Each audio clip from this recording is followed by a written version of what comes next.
Are we at 30 likes? Yeah.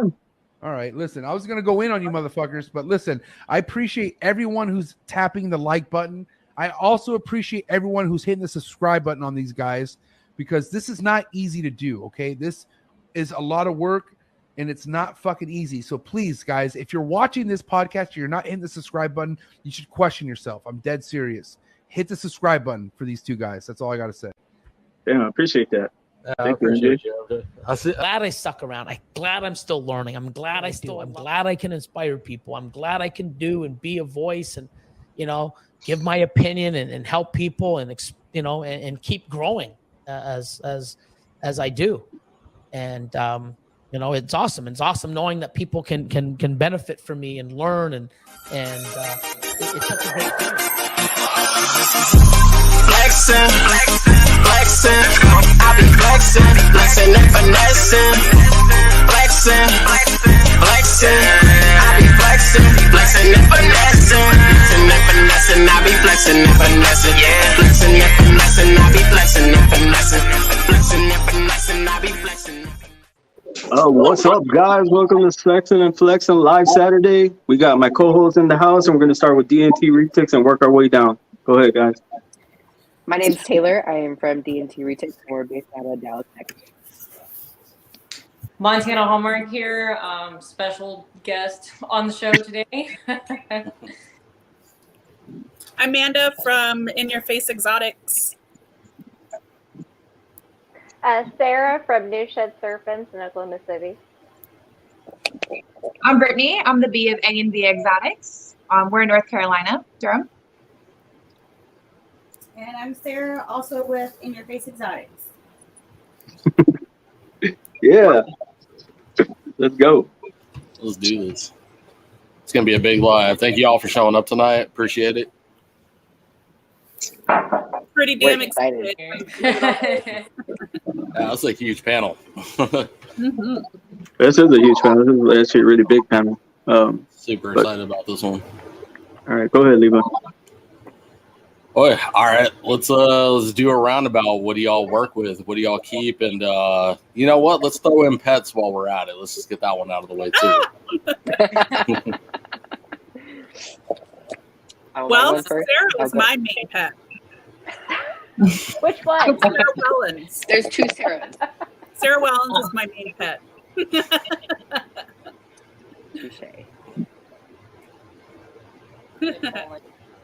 Okay, I guess I'll go first. Start off. We keep and breed reticulated pythons, and we have a pet corgi sitting there watching right now. Aren't you, Dorito? Yeah. I would have my dobies in here, but dude, they would knock my camera over. They would destroy everything. So we're just not going to do that today. No. So I keep reticulated pythons, and we also keep water monitors. We have Aldabra tortoises. This is Maple. She's the real terror of the house. She's the one to be afraid of. We also have some leeches and a fly river, and I hope I'm not forgetting anybody, but I think that's it. Oh, I have a 3-year-old son, too. Don't forget Arlo. I know, we love Arlo. Yep. Yeah, everyone knows Arlo. So we keep and breed reticulated pythons, red-tailed boas, Angolans, and then the pet list is quite long now. Snakes, a few different species we keep as pets, and my Uromastyx, frogs, black-breasted leaf turtles, cats, dogs. Nice. A little bit of everything. Yeah. So I help with the reticulated pythons for breeding them, and then I also breed crested geckos on the side. And like Sarah Whittaker, I also have a complete zoo of all kinds of randomness. I've got lizards, tegus, bearded dragons, leopard geckos, other species of snakes. So it's just a whole big zoo on this end. I feel like we all have just a few miscellaneous that like we forget to list, and then we feel bad after, and we're like, oh, right. Yeah. Oh yeah, those. We do reticulated pythons. I have ball pythons. We have tegus, beaded skelas. I have a bunch of dogs. We have sulcatas and chameleons and frogs and everything else. Damn. Okay. Yeah. Bet. So what I'm gathering is that food bill. Electric bill. Yes. Pretty much. Yes. Oh, we also have a crocodile. Electric bill. Electric bill. Yeah, don't Oh, forget yeah. the croc. Yeah. I got it. Yep, we have an alligator and an Asian Yeah. Oh yeah. alligator as well. Oh yeah, let me just Nice. Oh yeah. I forget about the alligator. 5-foot croc. That's in my I was backyard. gonna say, how do you forget about that? Yeah. Well, he turned into a he instead of a she, so it's a little bit bigger food bill now. So Jace just said that you forgot the coolest pet or whatever. Was that Jace? What's Jace, the coolest pet? I bet you it's Jace. Yeah, Jace.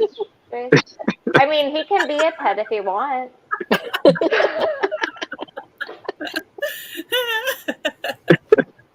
I don't even know which one he's talking about. I think he was talking about himself. Oh, probably. Probably.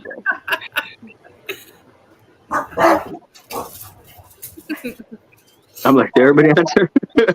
I'm just like looking at everyone. I'm like, wow, thanks you guys. How is everybody? I know. It's like it's only been what going on 2 months now, but it feels like it's been forever already since I've seen everyone. It's surely been longer than that. It has to be. I know. Do you guys know it's been snowing here every day for like 5 days, I think? Oh my god. They tried to snow here. No. No. So I live in Arizona. I don't know what I don't know what snow is. Oh, wow. Yeah. Crazy. The only good thing about it is whipping shitties in the parking lots or something. I'm sorry? What? What? Doing Yeah. circles. I think that happened to me once, but it means something completely different than what you're saying. It's not like literally shitting. It's doing donuts. Never mind then. That didn't happen to me ever. I don't know what you're talking about. Come on up here in the snow. Everybody's like, yuck, snow. Yep. No, but I think it's crazy because they're talking about New York, and I'm like, New York is used to that kind of weather, and everybody down here is like, wow, that's crazy. But I mean, just like, you know, my husband's from Buffalo, New York, and they would get that. So, and just like, I guess the weather has been really, really crappy up there, but we got pictures this morning. Cars were completely submerged underneath snow. Crazy. Wow, that's crazy. Yeah. And the only Okay, way the Buffaloes were able to even get to the airport, people were shoveling the roads for them. They were trying to get them out of their houses and stuff so they can get to a game. Yep. Wow. Yeah. I was like, you guys can keep that snow. Yeah. Yeah. Keep it up We get there. We excited don't want it. nowadays. I mean, could you imagine that kind of snow down here in Texas? There would be all kinds of people like, what the fuck? I mean, you know, guys like- got a little bit of snow last year, and it or the year before, and it halted everything. Yeah, People- messed everything up. Yep. Yeah. People freaked out about 4 or 5 inches of snow. Yeah, but that's like life changing. Like when you're not set up for it, you know? Jace, you know what? It happens. Leave it alone. So I think the girls got off topic. What is the We topic? did have to. What's the topic? It's a freestyle live. Honestly, it's focused on y'all. Honestly, and you know, I guess if we had to like pick a topic, bringing what you guys do to light and giving you giving you guys a spotlight. I was explaining to I got the honor to meet Cold Hearted Exotics, and I was explaining to her what we do on these women's lives and why we do them. That's really it, is to give y'all the light. You really have earned it. You deserve it. I don't think I do enough. I think they do. I know Amanda. Oh. No. I know. Greg, you are I know. bomb. I'm here. I now. just I'm scrub just cages and It's clean it all off about you and guys. wash it.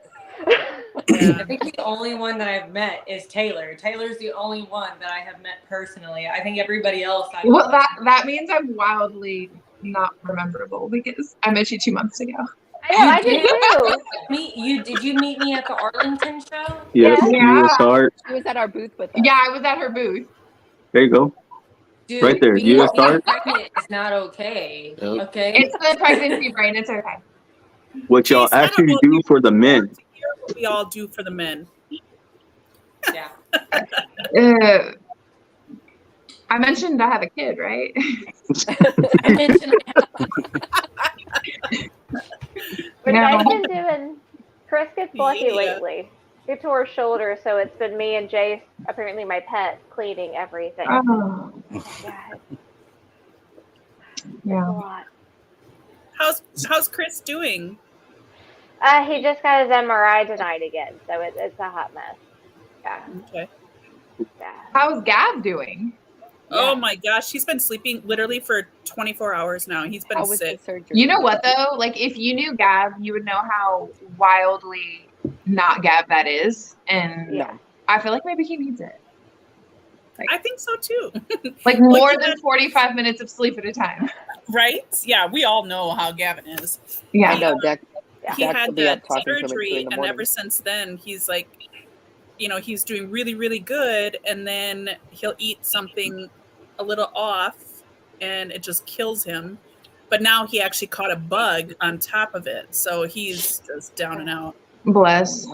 Yeah, so I just kind of tell him he's got the HIV and just stay away. I brought him some Ensure so he can eat something and get something in his Good. belly because he's lost a lot of weight. Oh, geez. Yeah, putting the pressure on me, man. Putting the pressure on me. But Yeah. I'll gain it back. I'll just cook him some more food when he feels better. So you guys are doing everything right now then? Everything? Feeding, cleaning, shows, all of it? Yes. Yep. We're always the ones doing all of it. Yeah. Gavin's starting to get, for the most part, he's starting to feel better besides this week. But he's getting his mojo back to start balling again, So Yeah. he's getting it. He's just been feeling so crappy the past few years after his accident. But Yeah. it'll be good. After he's over this, I think he'll be good. There you go. Watch out, man. I was the guys are trying to keep you on track. You got that question? And then you got, okay. how long has everyone been keeping reptiles? Geez, guys, come on. We're Right? just thrilled. We're trying to 26 catch up. years. 26 years. I Yeah. think we're Everybody's older than 19. me, so Victor, you guys are right up there with us. Yeah, we've started like when we were first married with the ball python like 19 and a half years ago. Yeah. So yeah, we've been through all of the reptiles, I think, but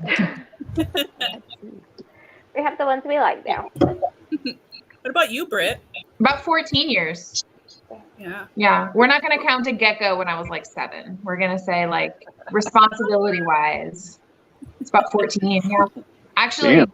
the first reptile that I had like co-ownership with Aubrey, I had an apartment complex. And an apartment in a complex, and it had 2 bedrooms, and it was my bedroom and a guest bedroom. And I got a box from like UPS or FedEx at the time and opened it up, and it was an Aldabra tortoise. Well, Aubrey opened it. It was an Aldabra tortoise, and he set it up the bedroom. It had its own bedroom. And then it was like not even a week later, another box shows up, and the guy hands it to me, and I'm like, no, he fucking didn't. Like, no. And I'm like, another one? And he was like, it's gonna live 100 years. He needs a friend. And so I have had Percy and Vern ever since, and they have always lived with me or at Aubrey's place before we got married. And they're my longest standing. And I have a feeling they're gonna hold the record for longest living reptiles. that'll be That's fun. awesome. Yeah, and now we have Littlefoot too. How's she doing? She's really good. We just moved them into the garage for the cold weather, and they're doing great. Yeah. Does she like having the boys? Yeah. So Vern's a girl too. We suspect, we believe, and Okay. she's definitely a boy. And yeah, she's great. Perfect. Creeping with the crew. Yeah. getting along good, eating good, not picky anymore. She's awesome. Oh, perfect. Is that the one from you, Sarah? Yeah. Yeah. Yeah. Right. Yeah. That's Yeah. awesome. So she went to a good home. Yeah. I like to think. Yeah. Yeah. She's and awesome. She got friends. Yay! Yeah. All right, so I got an interesting one for everyone on the panel. What are some of the struggles over the years of keeping reptiles that y'all have faced, all the way from possible sexism to losing animals, the ups and downs from your side that you've seen? Amanda, I know you've got an answer for this. Obstacles are opportunities. We've had a few times we've lost quite a few thousands just from stupid things like we had spray we were using on the babies and we didn't mix it right, and it basically caused like a toxicity to all of them. So that was a big hit. And then the cold coming through, what was it, last year or the year before? It wiped out a lot of our eggs and killed like 1 or 2 of our males. You go. So we installed 2-inch insulation through our whole garage. I feel it. Yeah. God. I think if stuff malfunctions, that's another big issue. We've had heaters overheat and kill out a whole rack, and we did that. We traded for our dog and set up ball pythons for a friend, and the rack overheated and killed everything that we had set up. So that was another one. Yeah. I think it was last year or the year before, our furnace went out in our facility, and it happened to be the coldest time of the year. And it was when we all got that huge deep freeze. Was that last year before? Or something. But yeah, we lost 30-ish, like 30-ish animals. That was rough. And then because we have a lot of old Freedom Breeder racks, our heat panels went out at the same time on some of them. So, I mean, we came back, of course, but we have a room in our facility. We call it our toddler room. So we stuffed that room full and shut the doors so it didn't get so cold with all of our more expensive high-end retics. But that was brutal. That was really brutal. That's tough. Yeah. That cold snap was not kind to anybody. No, it wasn't.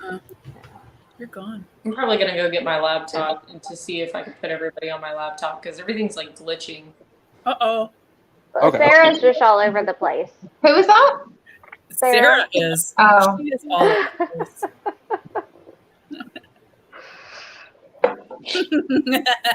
I feel like I've dealt with like one of every kind of the variety pack of like something you could experience keeping animals, like as a woman. Like Actually, yeah. I'll be right back. I'm gonna go get my laptop for this. Strongly advised. I've probably done things that weren't the wisest and, found myself in tricky situations, and then things just like trying to get a generator started in the snow by yourself, trying to get a large snake out of a soak tub that doesn't want to be touched anymore back into a cage, or, a picky eater that's absolutely refusing the only food source that you're able to get them at that moment. And, having to rely on people and try to figure out like who you can trust and who will help you and who will come through when you really need them. I think that's the hardest thing to figure out, especially being a woman, because there's always a guy around the corner who can't wait to help you, Oh gosh, yeah. You really got to be careful. I feel like that's why I'm so thankful to have a group of ladies like this. Like, obviously, my husband is phenomenal. He's one of my favorite people in the whole world. I think he's probably the best person in the world, but sometimes you just can't get to your people, and having a group of women like this, I know I can always turn to for anything, or even just to bitch about it, because sometimes like Sometimes you don't want to have a dead rat smell clinging to all your clothes, or you don't want to have some of the stuff that we go through. You don't want your hair to smell like piss before you go to dinner and stuff like that. And it's just nice to have you ladies on my side. We love you, Britt. We are all wives for a reason. Sometimes you just want somebody to eat too many edibles with at a snake show. I don't. That could make a good time. I have no idea what you're talking about. I like it shows when have you guys had where someone comes to your table and then proceeds to mansplain to you about what you're selling? I mean, honestly, with me, they're probably right, but yeah, they're I'm like, sure, yeah, it's a boa, right? Yeah, I've just learned to nod my head and wait for them to leave, and then go on my day. Yeah, I have a mouth like a sailor, so I have no hesitation on telling somebody to fuck off. if they make me mad, I'm like, or just irritate me, I am literally that person. Just fuck off. Bye. That's why I like you. I'll bring you with me and then Brittany to the restaurants when we go to there, and I'll get perfect service. Listen. I think it's the passive aggressive thing. What's that? You do the passive aggressive thing. No, I do the aggressive thing. I just do it polite. Me, it's passive aggressive. Me, I'm like, fuck your face. You're gonna do it this way, and that's it. And I'm like, watch me fuck your face. Like, somebody say fuck your face. Yeah. And then Miss Little Sarah Wellens here, she's like, just give me cheesecake. Just give me cheesecake and I'm fine. But at the end of the day, we all ate. And that's right. all that matters. Yep. I will say there's never a dull moment like when we are all together, ever. Not at all. Not at all. And even though we're all completely different personalities, we all mend so well. And we all bring like different knowledge and opinions, but everything goes together so well. And I love it. Like without you guys, I don't know where I'd be. Honestly. As long as you don't ask genetics, I'm fine. Well, I feel like I know things and then I just forget them. And like I work really hard to understand something, like a basic genetic concept, and I'm like, cool, got it. Definitely got it. And then it's gone. I have limited compartments and it just doesn't make the cut. I think that's Chris handles all that. I do all the bills and he gets to do genetics. Yeah. There you go. Yeah. Well, let's be real. Aubrey doesn't care what I think about the genetics because, I mean, it's what, ocelot or bust at this point. So, not really. That's not true, but it's ocelot something. I don't really think Aubrey does much except for look at your fat ass. He says like, look at that fat ass. I hate him. I love him so much. I'm like, fat ass. He's like, what? Or I said, what are you talking about? And you're like, pow. I'm like, now there.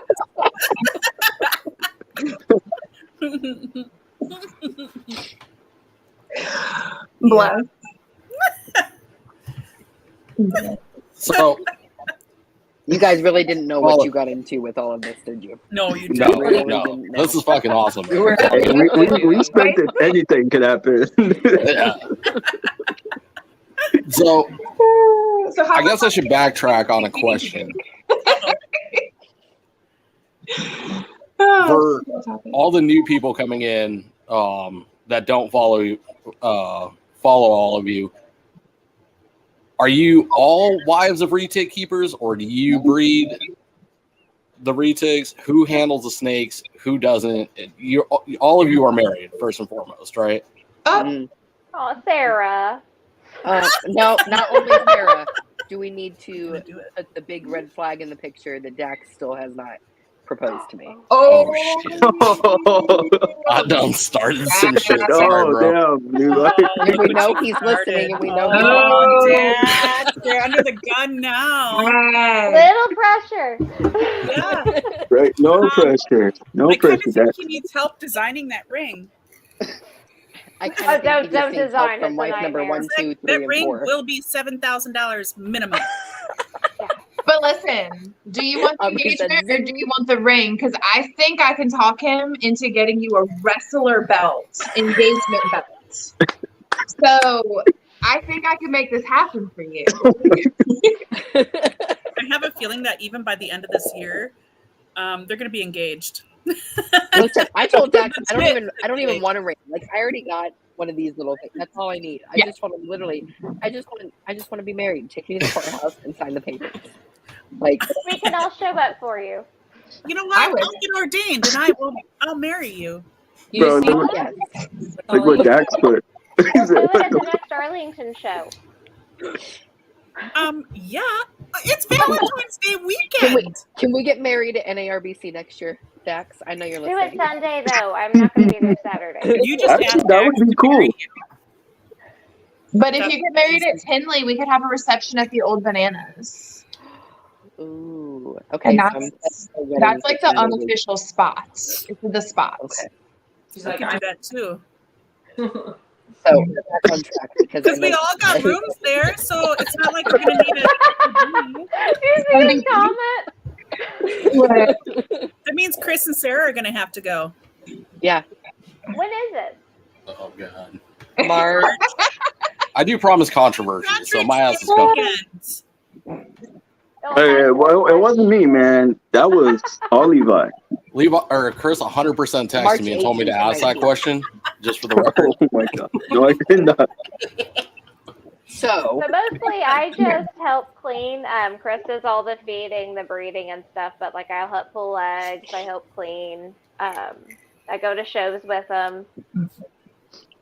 So I just keep track of stuff as much as I can. That's a lot. I have done a breeding before.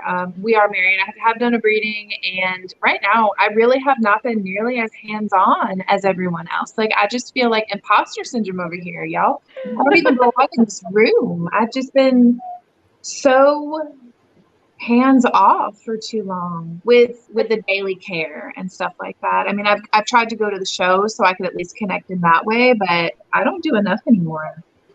I feel guilty. Aw. You're so humble. I know. No, like it's like I fed some lychees, but that's like I've kept the fish alive and the fly river. Yeah, but it's hard. But you keep the house up and take care of your son so he can spend time with the reptiles? Oh my God, he loves them. Yes. To see? Well, I mean, you're helping. Well, and I mean, I work like I have, right? Yeah, I have a job. Maple. I deal with the big kids upstairs most of the time. Yeah. Dax will do the cleaning downstairs, but I do most of the pairings. I do the feedings if they need to be assist fed. I feed all the big kids. I make sure we have all the correct food for the big kids. I clean the big kids. I soak the girls. And Brait, you had talked about earlier, like getting the big girls out of the tub when they don't want to. That's all me. Yep. So Dax does a tremendous amount of cleaning for the small guys downstairs, and he does feed the little guys downstairs during the week. So it's kind of like he deals with the babies if they don't need to have any help feeding, and I deal with the big kids upstairs. You guys, when I went to Tay's house, I went upstairs, and she kept saying like upstairs, the animals upstairs, and I was like walking, and at no point did like reptile keeper smell come into the situation. You guys know, even the cleanest of rooms smell like reptiles, right? And I was like, oh, they're like right here. Like, you couldn't even tell she had an animal in her house. That's how like A1 she keeps her situation situated. I was so impressed. That's awesome. Dax doesn't like it as much with my OCD, but you know what? No, I love it. Like, it helps a lot. Snaps to you. Thanks. You go in every morning before work, though, don't you, Tay? I used to go in every morning before work. I kind of been slacking a little bit, but I still like anytime there's shed or like urate or poop or anything, I go in and maintenance clean it, like even if it's before work. So I try not to let anything sit. And then I have like the automatic air fresheners going throughout the house, and I try and keep it nice. We're in a very small space, so if you imagine like everything that we have in the small space that we're in, then it would be like an insane amount of shit and piss smell. And I don't want that. Having big snakes, it gets gross very quickly. Like, especially like the berm that's right behind me back here, Pitbull, star of the show, everything. He shits like a fucking elephant. Like, it's terrible. He's proud of it. He's proud of it 100%. But man, but ever since Tay had told me about pigs, I was like, that's what I've been wanting to feed is pigs. Because rabbits there's just so much waste left over whenever you're feeding rabbits. So I would rather feed pigs and not have all that fur and everything and like have a big mess, versus with all of that. But yeah, trying to get pigs is like right now too. So hopefully we can get an order in of pigs pretty soon. Are you gonna get them from Don? Was that? I thought yeah, love Don. Arlo calls him Uncle Don. Don is amazing. Oh, Don. Yeah. Don is awesome. Don. He is awesome. Yeah. Woo, woo. Don Bosun. So I got a funny story to tell you about Don. Well, actually, it's his about Don. Oh, you said okay. It cut out for a second. Okay. Oh, sorry. About his little guy Max. Yeah. So, Can't tell it. Cody just brought us dinner. Oh. Thanks. I mean, look at this. Oh. Steak. Are you still keto? I am on keto. Yay, you're still keto. Yeah. So is Sarah. And Sarah, yay. I'm gonna not now. So Don was up. It was a couple years ago. You can set it up here, honey. And Max, his youngest, was walking around, and I was showing him the babies and stuff. And all of a sudden, I felt something on my butt. Well, here he was literally kissing my butt. And I'm like, Max, what are you doing? He's all, and I walked over to Don. I'm like, Don, your kid just kissed my ass. He's like, yep, that sounds like him. Oh my god. Yeah, he doesn't remember it right now, but yeah. I was like, dude, you're the best. Oh my god. Yeah. Maisie, down. At least you didn't have like a random kid like in your ass. I remember working, so I used to do work thing and lumberyard and stuff like that. And I had a random kid just be boom right there up in my butt, and I was just like, kid, I don't know where your parents are, but we're gonna go find them and we're gonna tell them what you did. So, If you find out on me, they get knocked to the next Tuesday. he was very lucky to get knocked to the next Tuesday. I was just like, what the hell is that? Okay, so this didn't happen to me, but it happened at my job on Wednesday. And since we're talking about kids slapping asses, the children that I work with are on the spectrum. And this client, he's very high functioning, knows what he's doing is wrong, went up to the therapist, ran from behind her, slapped her ass and said, I slapped your ass. And then like ran off. And I was like, I slapped you. I was like, don't react. She's like, how do I not react to that? I was like, You just can't react. I know. But it was hilarious. Yeah, and reacting just makes them want to do it more. Yeah. Make them do it. Like my brother is autistic, and it was really funny when he first held one of my snakes that I had, because he had his hands out, and then I was like, Josh, you like that snake? And he goes, no. It's like, well, that ball pipe around.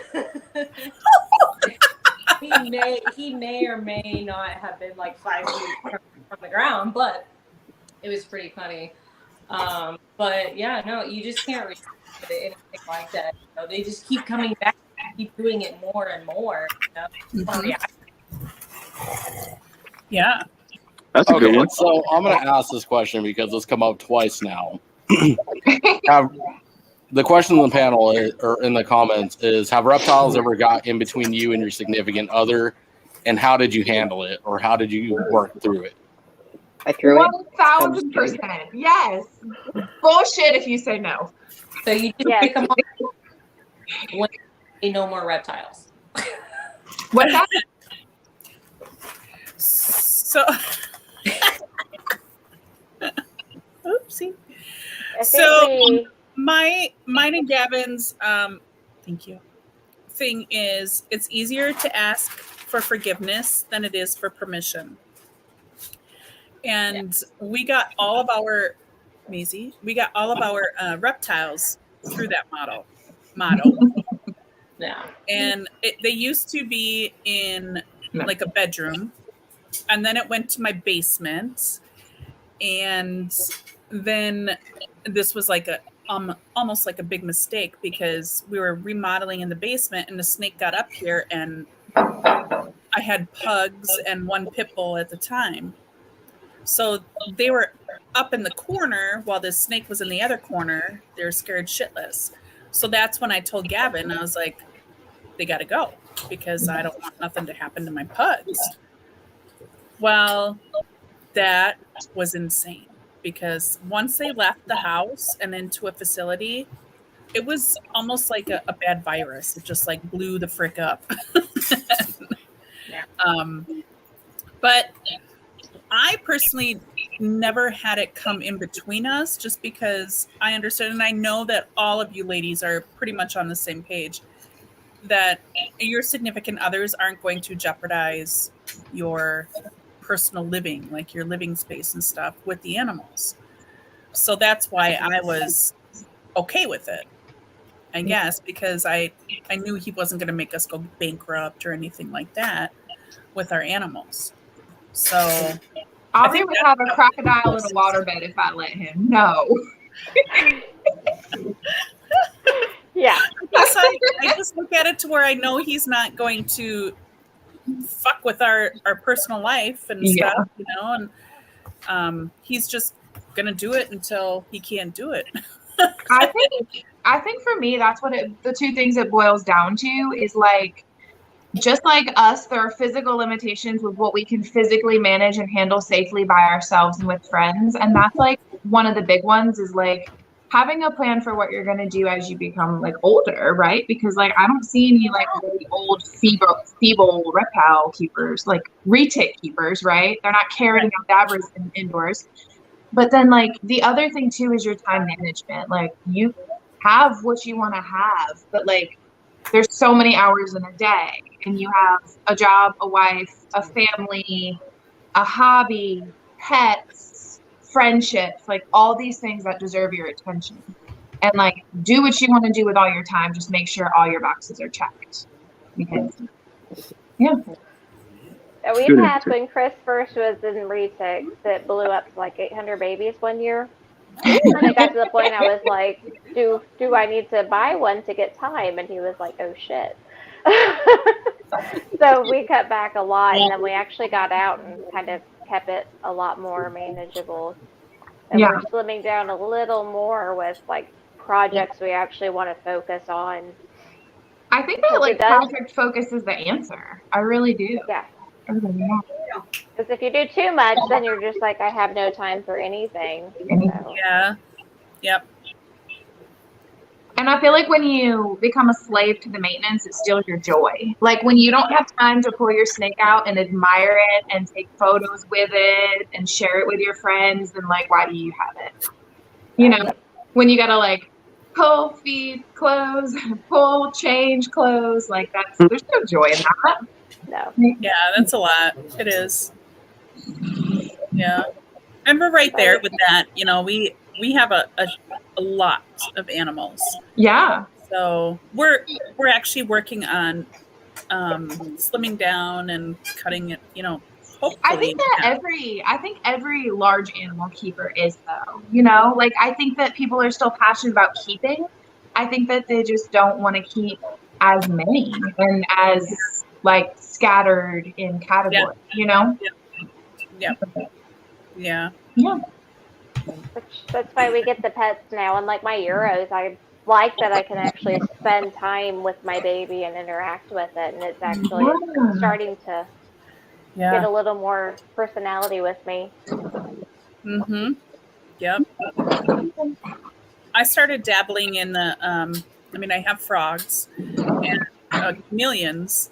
Yeah. And I spend at least 2 hours every morning with all of them. And just saying good morning and, you know, and misting them and making my frogs croak and all that stuff. And just Does making every- them okay. And yeah. Do all of your animals like all have names? No. Not. Yeah. My chameleons do. I have 4 chameleons, so they all have a name. But beyond that, besides my dogs, no. My tortoises do have a name as well, but otherwise, no. We're so bad with that. Yeah. No. Yeah. I got a rehomed Euro that came with a name, so he actually is named Clyde, but that's about it. Yeah. Mm-hmm. And then my one little turtle's named Monkey because it climbs the walls when I first got it. All of our snakes have names, but none of the babies. Dax won't let me name the babies, or else I want to keep them. Well, Yeah. it's hard to name if much, so I mean, like, it's kind of hard. I haven't named any of my baby crescent geckos. I can't do that. There's no way. Yeah. Once you name them, you keep them. Right, but what about your breeders? Do they all have names? No. You know what I mean? Like, no, that's what I'm saying. Like, sure, we don't name every baby. We don't name every animal that might pass through, but like we don't really have names for but 2 or 3 of them. Like, we'll be like the cowgirl. Like, Or very generic. Moo. you know what I mean? The pecan. Like, just one. You know? They don't have names. Well, no, she's Connie, but We do have one, our paradox cow. She's, we call her Bessie White. So, she's awesome. She's never going to go anywhere, and I don't think we'll ever breed her, but she's our pride. Yeah. So I would love to name my bloods, but I mean, I just keep it with the names of what they are. yeah. If they did have a name, it would be the most vulgar fucking name on the planet. yeah. Like what? Like asshole 1 and asshole 2, because literally it would be something, because you know you can't walk by a blood cage and without the little bap on the glass, like you can't do. And it's funny because on TikTok, you know, like I'll get those people where they're like, "Oh, my blood is so nice and everything." I'm like, "Well, you're a really lucky fucking person." Okay? Yeah, mine was. Well, Because yours was, yeah. I love bloods. I've only handled one that was actually really nice, and I think it was like I think it was like a T negative or something like that. But it was a very nice blood. But mine, my magpie, my ivory, no. I have a funny blood story. This was my first home alone with a reptile situation. Aubrey first brought blood to that apartment and had it all set up and everything. And one day I was like playing some bullshit on the Wii or something, and I was like, what's this? And I get up and I look, and there's like a blood going down the hallway. Now me now is like, what the hell? Like, go get it. But me 15 years ago with very little reptile experience, no large snake experience, I was like, am I gonna hurt it? Like, I don't know what to do. I don't know how to hold it. I don't know. I don't want to scare it. And then it's gonna like disappear in a toilet or something. I don't know. So I climb up on the kitchen counter and I call Aubrey and I'm like, you need to get home now. And now I would, just to take care of it. So he comes in, he walks to the door, he looks at me on the counter like, what the fuck are you doing? And walks in the hallway, picks it up, opens the door, and puts it in the cage. And I'm like, how was I to know that? Like, I have experience here, And so she was really sweet, but that's the only one I've ever had experience with. And, when we first got the ball python, I bought it for Chris for his birthday gift. I was like, 18? And he fed it a live mouse, and I cried when I watched that. He was like, are you serious? I was like, I've never seen this. All right. I got a really interesting question for everybody on the panel right now, because this is one of my biggest struggles, and I want to know y'all's perspective on it. do you name or have a bond with the rodents or feeders per se? I pet them and then handed them to him to feed. Like Don't quail are really soft and fluffy, so you just kind of play with them and then you hand them You're off. going on. Do you name or have a bond with the rodents? Yeah, some of them, like, we get the live quail that are like a day old, and I really don't want to feed those because they're so cute. Hey, you can just scoop up handfuls of them. Juliana asked if we could keep a quail once and name it Bob, and I really wanted to, and we actually tried, but we didn't have any quail food, so it died a day later. So we don't really do any live feeding unless we have like picky hatchlings, and I'm a savage. No, like no. I've been naming anything. and stuff like that.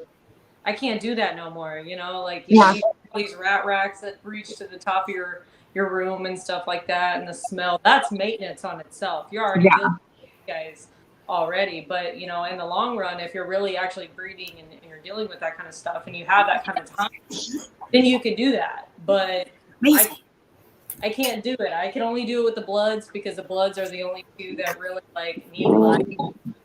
But everybody else just gets frozen. So. Yeah.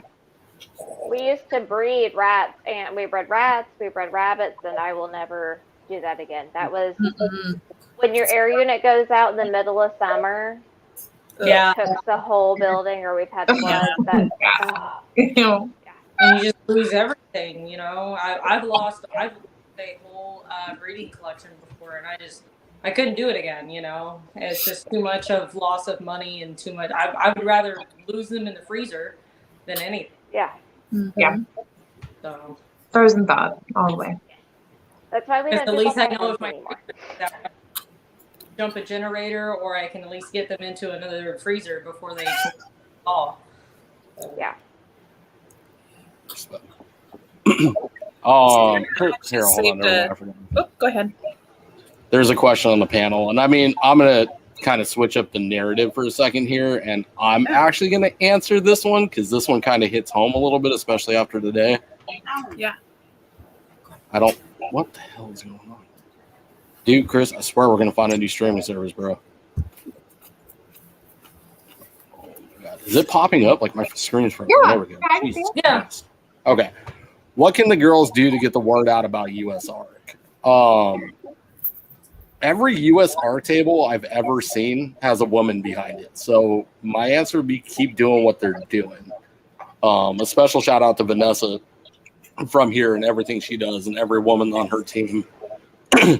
But yeah, I would just say keep doing what they're doing because, I mean, that table gets the most attention out of all tables due to the energy and the charisma that they bring behind it.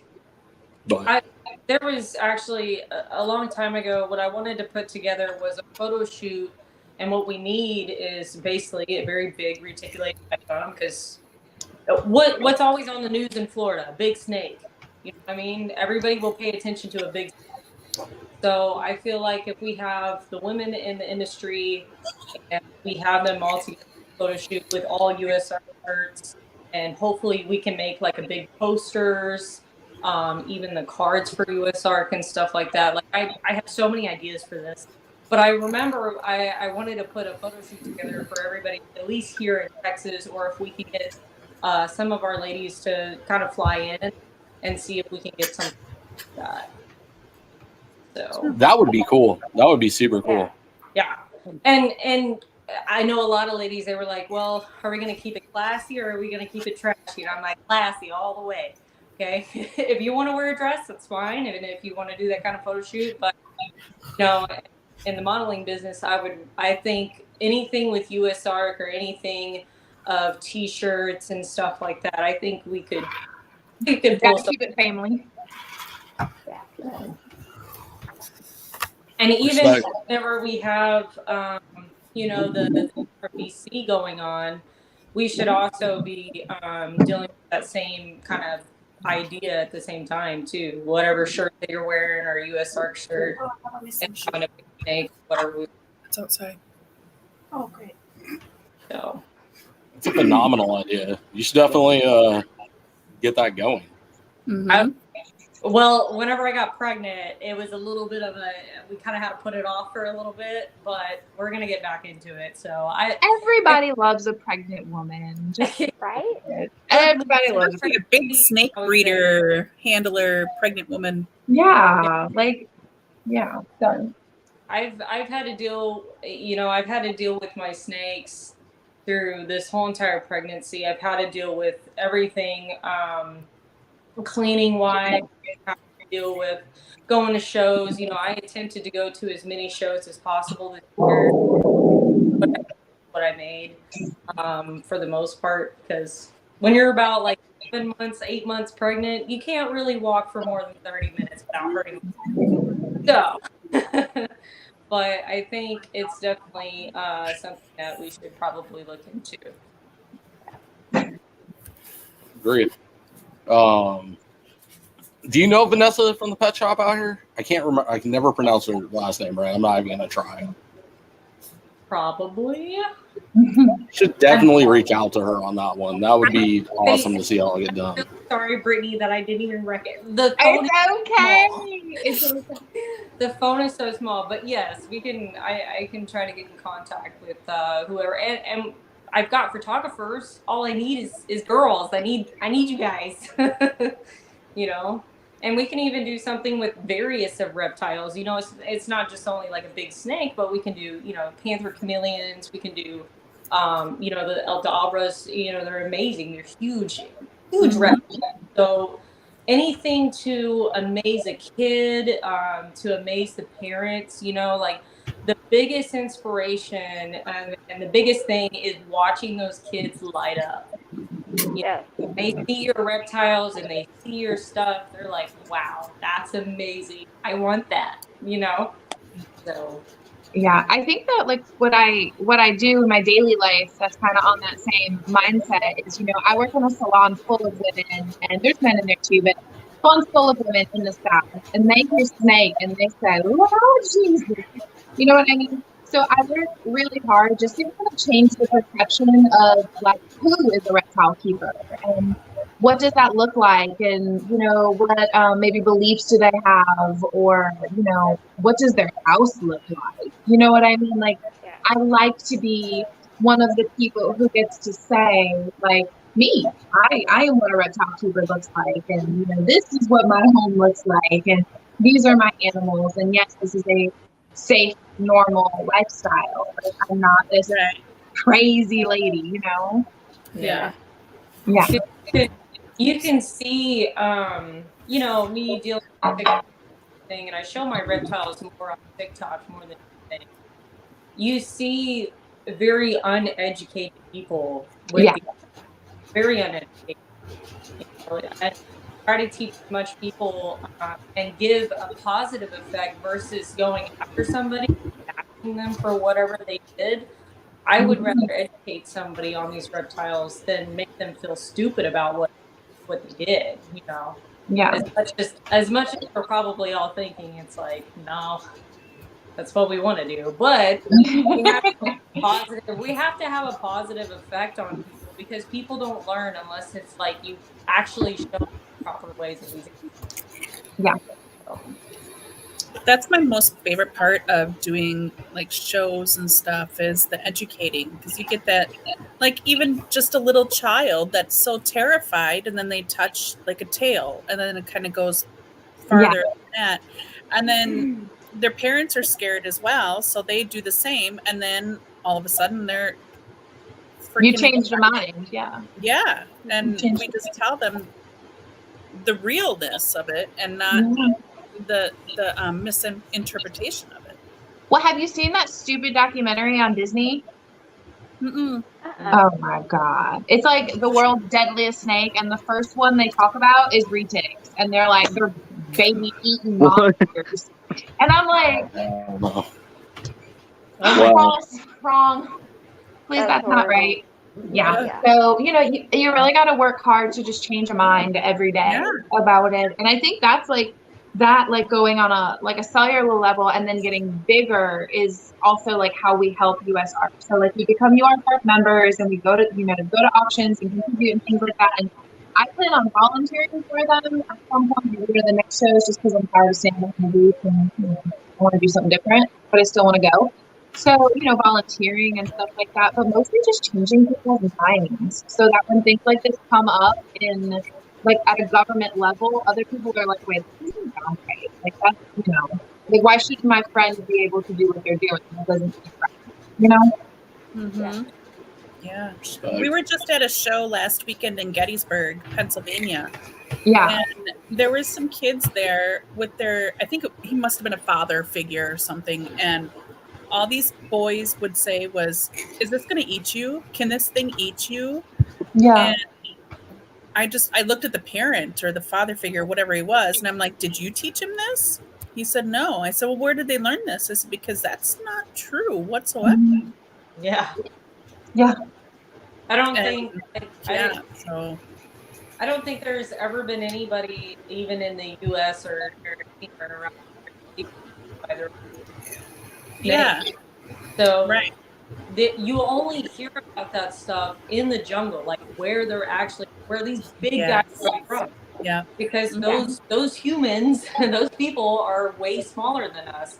If they can get, then yes, they can do that. But that's the thing, that these guys are actually ambushed by these out in the wild. This is a very big snake in the wild. These are domesticated snakes. These snakes do not know that. Yeah. So, and then they see that headlines and everything else looks bad. Yeah. So. Yeah, that's exactly what it was for the most part, was that this gentleman said that they saw it on some news kind of thing that just recently in like Indonesia or something. I can't remember exactly where they were saying that a lady went to somewhere and then all of a sudden she was missing. So they found her in the stomach of a retic. And I'm like, well, she shouldn't be out there in the jungle alone with her pint size. And what was she wearing? Exactly. She wasn't wearing glaze orange, that's for sure. It sucks when those things happen, and especially, we're dealing with stuff that's going on in Florida with the berms. That's another big thing that, like, they're making headlines always that. And it just recently a video now where a crocodile, but one of the alligators was sitting inside the stomach of that snake. That's pretty eye-opening too. That's a big prey animal to be eating another prey animal. Yes, absolutely. Yep. But here we are wrestling them. Right. It takes a lot of cojones to be doing this. True story, Ninja. It takes a lot. So yeah. Where did Tay go? Oh. I have no idea. Couch or something. Yeah. Like this. There she is. Hi. Are you eating? Oh. I'm trying not to have this on camera while I deal with my head cold. Oh, geez. So. Yeah. And there's another question for you guys. Yes. It says, what is the most rewarding thing about breeding retics for each of you? Probably seeing the genetics, like how they come out, what we made, how they look, just all the different colorations that can come out just by combining a few things together. It's always exciting when we cut because you can see what's finally been growing. Yeah. I really love like the midwifery of it, like I love watching them like gestate, making sure that they have a healthy delivery, making sure that they're recovering okay, that they're going to eat again soon, watching the egg. Like I love peeling fresh eggs apart. It's so scary but feels so good, you're like, oh God, I love it. It's good, right? I just love the mama, keeping up with the mama during the entire pregnancy, delivery, aftercare, back when she gets back on her eating cycle. I love it. Maybe it's because I am a mom, I don't know, but I love eating it. Yep. the biggest reward is definitely genetics, because at this moment right now, I'm not considering myself as a breeder, considering that I will be new in the future. But it's definitely, I have so many different morphs of the retic right now. So like what we were talking about earlier of a project, stick with that project. Whatever you do with that project, that's pretty much what I'm going to be doing. I'm not going to tell my secrets of what I am, but I do have some pretty good sites finally, because it's taken several years, because snakes take forever. So that's the exciting part, and I think that's also the exciting part about also with breeding, is that you get to watch that animal from the beginning to the end, especially if you get to keep it and you want to make that project and you finally get to that point of that project. That's the biggest reward right there. Once upon a time, we imported the snake right before an importation ban. And blah, blah, blah. I'm kidding. I love you. She was really individual, I'll say. And she was a nightmare. She was a retic, but she acted like a cobra. She was just a real bitch. And we raised her up. And then there was a period where I lived alone, and she lived with me for almost 2 years in all of her full cunt mode. And so I'm just really proud of her, and I took care of her, and she's like been my passion project. And then she wouldn't breed. And it was like, we put so much into this, and not that we didn't get like the payout from babies, but like it's never going to go anywhere, you know, like it's all for just like, well, now here you are and we like you, but that was all for nothing. But then she did this year, and seeing that project get to go, like that whole cycle, like when I tell you it was a nail biter, and it was like hard. Like I tested the limits of myself with that snake, and like it's just everything. And just to see it go, like that's just the proudest accomplishment I think that like anybody can experience, is raising up a baby, getting them to breed, and then having their babies. Like it's so rewarding. Sorry, I'm excited about that. Yes. It's the second baby. Yes. Because anybody with anacondas, you know, that stuff takes forever. Yeah.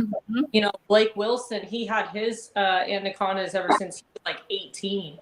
And he's like just now getting into breeding, which is Blake Wilson Exotics reptiles, which now is anacondas that he's always dreamed of. So that was pretty rewarding for him. But it's just crazy of how much time and dedication that you have to put into those animals. I think it was 8 years, for us. Yeah. Which, and then some projects you have to breed for one genetic, and then wait for the morph to come out, and then breed it again. So it takes as long. Prove it back. Yep. Yeah. We have some for our super dwarf titaniums that we've got lucky and actually got offspring back, and we're able to prove out that line finally. So we have the super dwarf titanium stuff. But awesome. It was a lot of years. So. But that's why I like boas. When boas lay their litter, it's all at once, and you get to see everything. Like confetti? Yeah, it's just a slimy mess. It's slimy. Oh, but there's nothing better than counting the eggs on the incubator. Yes. We have, I think, 2 clutches right now. And then the game of like, are we gonna cut? We're not gonna cut. Are we gonna cut? We're gonna cut. We're not gonna cut. Yes, we are. Yes, we are. We're just gonna double check the date, because we've almost messed that up before. Yeah. Our very first clutch was, I think it was yellow anacondas, or was it green? I can't remember, but we had no idea. This was before we knew anything. Like they were nasty wood cages that were built, stuff like that. So we come home, and this anaconda gave birth to, I don't know, it was like Satan's world just kind of collided into our world. The upside down. Oh my gosh, yeah.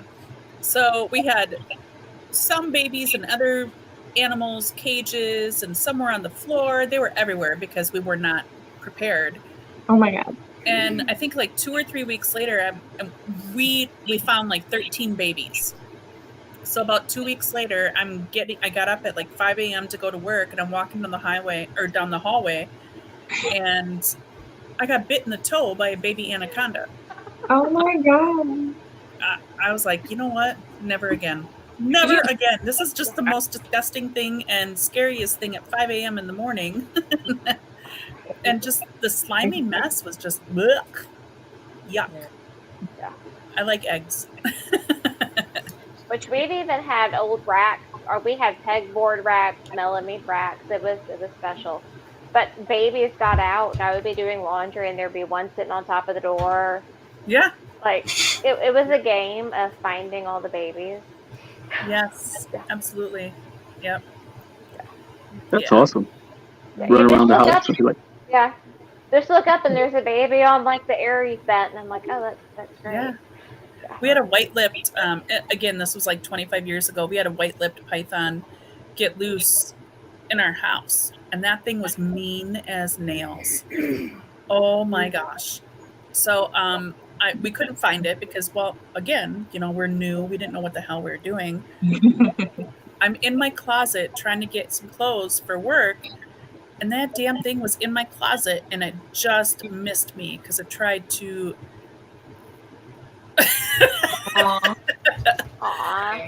Aw, poor girl. But yeah, it tried to bite me and it just bit me. I was like, ugh. I was scared. I was really scared at that time. Especially dealing with it like that, I appreciate her for coming on, though. Yeah, she tried. Okay. We love you. Oh, was that Tay? Yeah, she's not feeling good. Yeah, her head is dropping. Yeah. Yeah, I was actually going to go to her place today so that we could both be in this video, but then it's like, well, I'm not feeling that great. And I was like, yeah, no, I'm not getting sick. I am not getting pregnant. There's no. Not good. Which we've even had with our bigger boas and retics. If we forget the lock, they will just push their body and slide that door right open. Yeah. And then you get to find it where it went and everything it knocked over. And hope it didn't open up cages. Yeah, we've had that. And then we've had It's it always get behind cages. that. Just look behind something. Yep, absolutely. Yep. Yeah, that's this one right here. He will attempt to get out as much as he can. It's there's always those one retics in your collection that are either really, really messy and they learn to be a artist at the same time. Yeah. So that's my big boy Todd. He's like 14 feet, and he's managed to escape his cage pretty damn well, especially if I don't put the lock back on. Yep. Which we have a really good pet sitter because we've had a boa get out when we were out of town, and she was able to corral it and put it back in the cage because, oops, we forgot to lock it. Oopsie.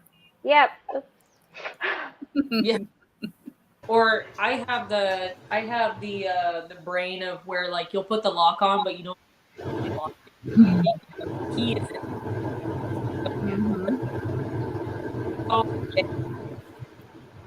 So I'm like, oh, well, thank God that my snake is heavy and sitting inside the cage and doesn't want to come out of the cage. But damn, that could have been really bad. Yeah, absolutely. Which I had leeches at one time, and I forgot to close the door on my expensive female, and she got out, went into my utility closet, and I opened it, and she was just on the front of my water filter, and I was like, that's lucky. Yeah. Yeah, because that's like what's the price on those guys now? The last time I saw it was like $2,000, $3K. She was, I think, $700 to $900 is what Chris spent on her, and yeah, I just left her cage wide open. Yeah. And there's all kinds. But I know the lychees are. I thought we were the only ones that do that. I have forgotten a few. No, I double check everything. Mm-hmm. Yeah, I have to build everything down. Now that the baby's going to be here very soon. I definitely spot on. Yeah. But our real goal was actually trying to build like an actual metal building for all the reptiles to go out there. So we kind of want to go with metal because we have the struggle of especially because it's so hot. But I think like a good 80 that deals with something to go with. That's probably what we're gonna do. But a metal building, at least if it did caught fire, it's not gonna burn the whole building. Yeah. It's at least gonna burn like the walls, because that's what we'll end up doing. I won't inflate everything on the side as if it were to be like a huge room. We'll go from there. But the system that I plan on having is something that's gonna be on my phone, something that's gonna go off with alarms, like because I've seen everything, and that's all due to their heat tape, heat pad, or whatever. Dad. What did Dad say? He's gonna go put a red wig on. There you go. That's what I told him earlier. That would be You're cool. not down. You're not down. He won't do it. That would be funny. Y'all should have seen him on TikTok the other day. He looked homeless. Okay, wouldn't this have been better if it was just our husbands dressed as us? Like each one of them pretending to be us for 5 minutes. Oh my goodness. I honestly don't think mine could hack it. For one, like Sarah said, he's gonna have to shave. And two, he's gonna have to carry the dog downstairs. And he doesn't do that. He always finds an excuse for me. Just carry the dog downstairs. There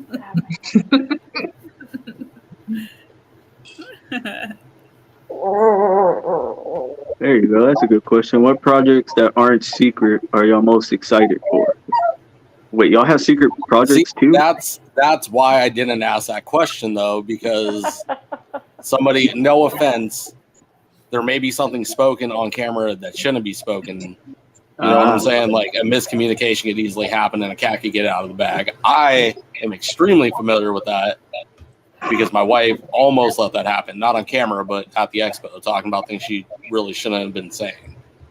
No issue to her, but it's like, I'm about some controversy, but there's a line to the controversy. I think ours is. We should talk about Dax some more. One of mine is just our IMG female we have. It's a boa project, but we're wanting to breed her and make more IMGs. I just want to see how they come out with like the albino blood we're putting in with it. Mm-hmm. So, if you've never seen IMG boas, they are beautiful. Like just dark. Oh wow. No, IMG is an incredible genetic. Yeah. Absolutely stunning. IMG Molly's where it's at. I have a male IMG Motley. He is Nice. dark What are you as pairing? hell.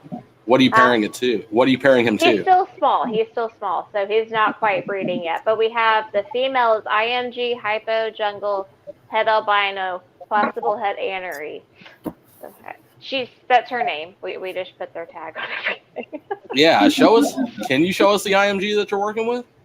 Oh, she's in with the male, but I can show you the male we have, the IMG Motley. Yeah, the baby. Yeah, let me grab them. Okay.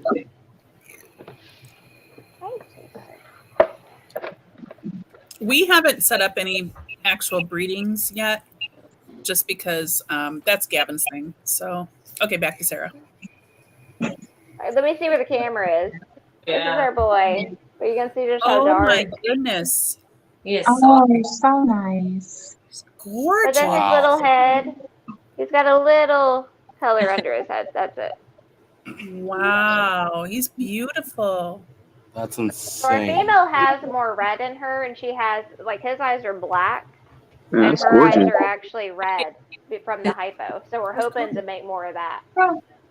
But you can tell he is one of our babies. He is super calm and never been feisty at all. Nice. He's mine. Yeah. That one's Ooh. definitely. I got one for y'all. Not favorite project, but what is your favorite animal?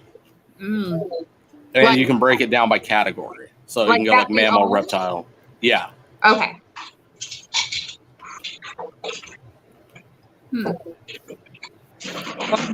Animal for me would definitely be giraffe.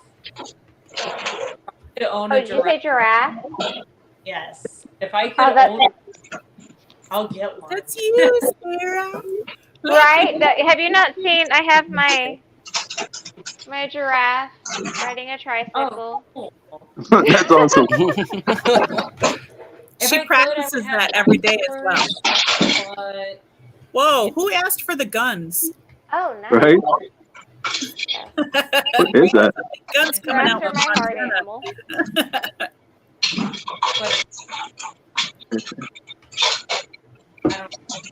Who is that? I would have to say for such as like snakes and everything. I know I love my retics and everything. I love my berms. But I would have to go with like the most basic of an emerald green. I love the emerald greens. You can't go wrong with an emerald green. Like it doesn't matter because I know there's a lot of morphs and I know that there's a lot of people who work with them. But I would have to say an emerald green is my favorite. Mine's probably boas, just especially the one I'm showed. But boas were always one animal I would at least want to keep one of. But also my black-breasted leaf turtles, they have to be the cutest damn turtle I've ever seen. And they don't get bigger than your palm. They're just really hard to find. So I have a male baby and a female. I'm hoping that will be a project in the future I can work with if things go well. I'm sure it'll work out. That's a handsome snake. I don't know about you, but you can always leave it at my house any day. It's like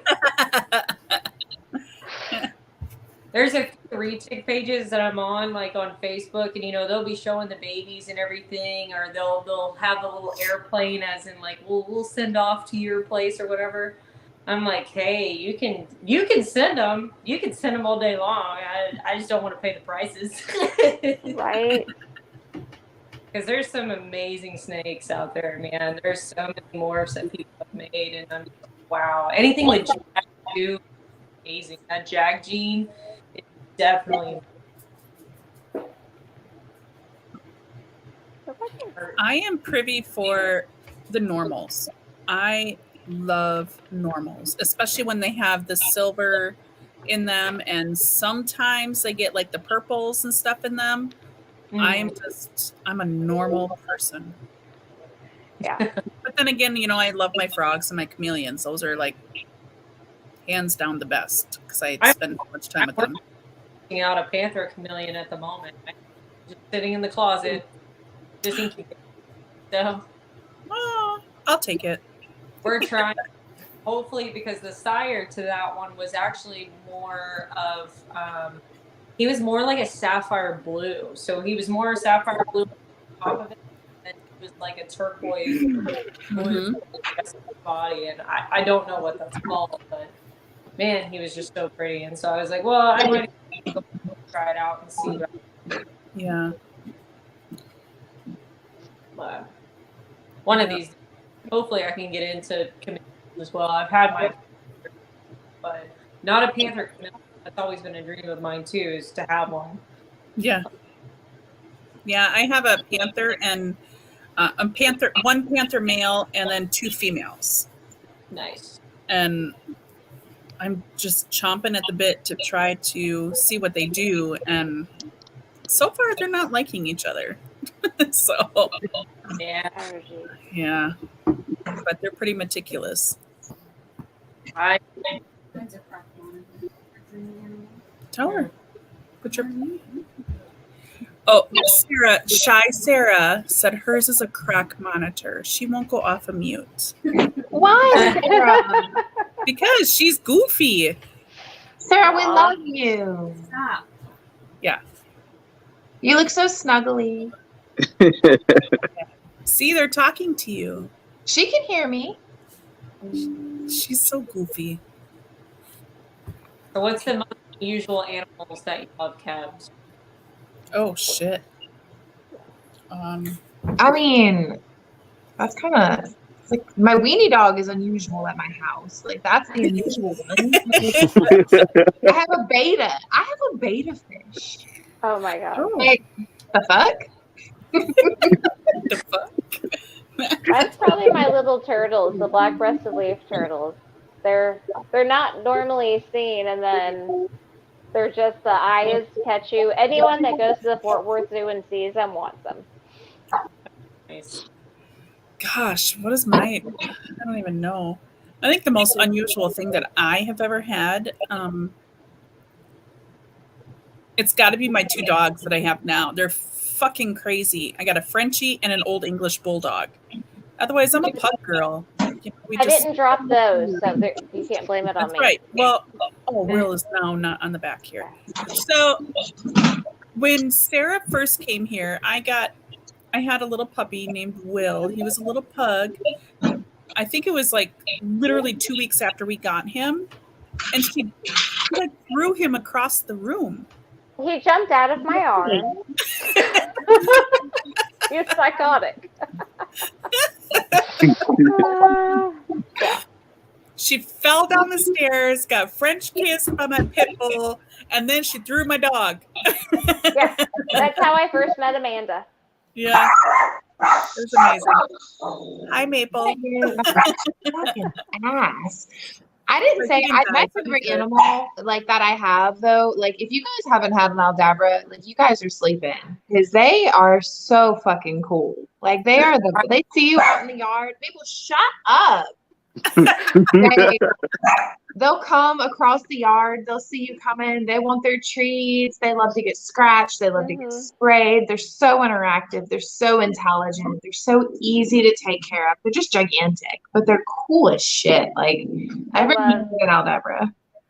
I loved when we had Littlefoot. If we were in the garage and she was in here for the winter, she would stand up as tall as she could get and watch you. Yeah. So you would come pet her. So right now in the garage, so we have a 2-story garage. That's our reptile room is a giant garage. And so big snakes upstairs, other stuff downstairs. And in the main part where you would put a car, we have a pond from Tractor Supply. And I don't even know what the gallons or the diameter is. It's the whole fucking garage. It's the garage.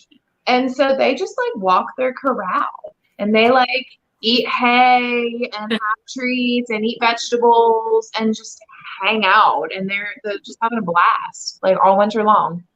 Yeah, that's awesome. So cool. I definitely want one in my collection. I have cicadas at the moment. Yeah. So I definitely love my cicadas.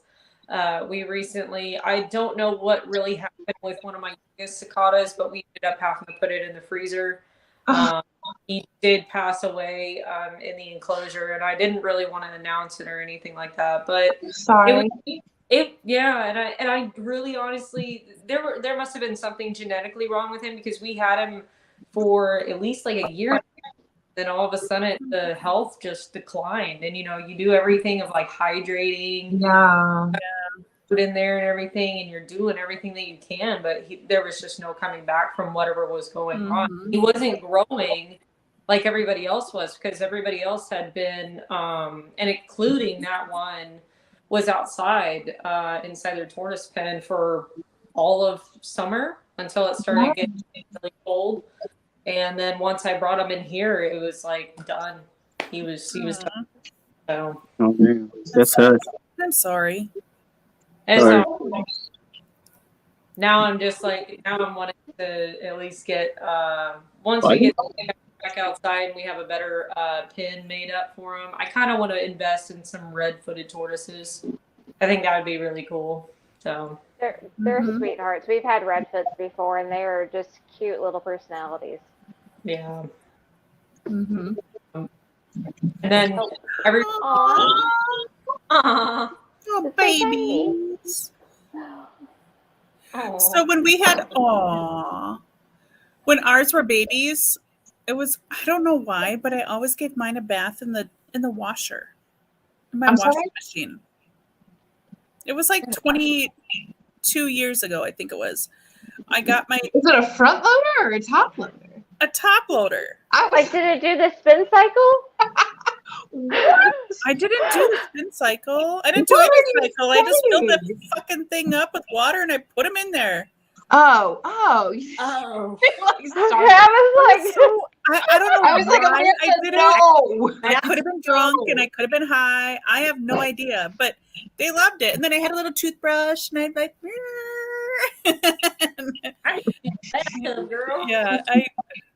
Yeah, Mike's love the toothbrush right now. So I was raised Native American, so I asked my dad, my stepdad, who is Native, and I'm like, so what should I name these tortoises? And he's like, Nipana Kachunk. And I'm like, what? What does that mean? He goes, turtle soup. And I was like, Wow. oh, it's perfect. So I did. Right? Hold on. Aww. This one was actually my dad's. His name is 4x4, but the other ones don't have. And then I also ended up keeping one of the ornates as well. That is gorgeous. Yeah. She's something else because I love box turtles. Like I can't believe the amount of like curiousness that these guys have, and it's just great. They're invested in everything that you do. But she just stays guys though, but he's super cool though. But yeah, You he's should bring me my little baby. Chris, are you listening? You should bring me my baby. There'll be no carrying Aldabras on camera. No, you can ride it onto the camera. I'll lose the reception out there. That's why we never film out there, because the reception for video is just shit. So what reptile have y'all created the closest bond with? Oof. I've been working with my Euro more than I work with anything, just getting it to actually crawl up to me on its own. Mine would be my. Oh, they love you guys. So my bond, come on, baby. Mine has been John. Aww. He's my panther chameleon. That is super pretty. Yeah, he's shedding now, but yeah, he's my boy. I rescued him. I'm trying to get into the camera. I rescued him from a place here local, and now like whenever Gavin comes in from work, he like literally jumps at the door because Gavin walks up and says good morning to him and stuff, because Gav doesn't get home until like 4 or 5. But this is my biggest bonding dude. Yeah. So and Sarah's is her tegu. It's called Lucifer. And yeah.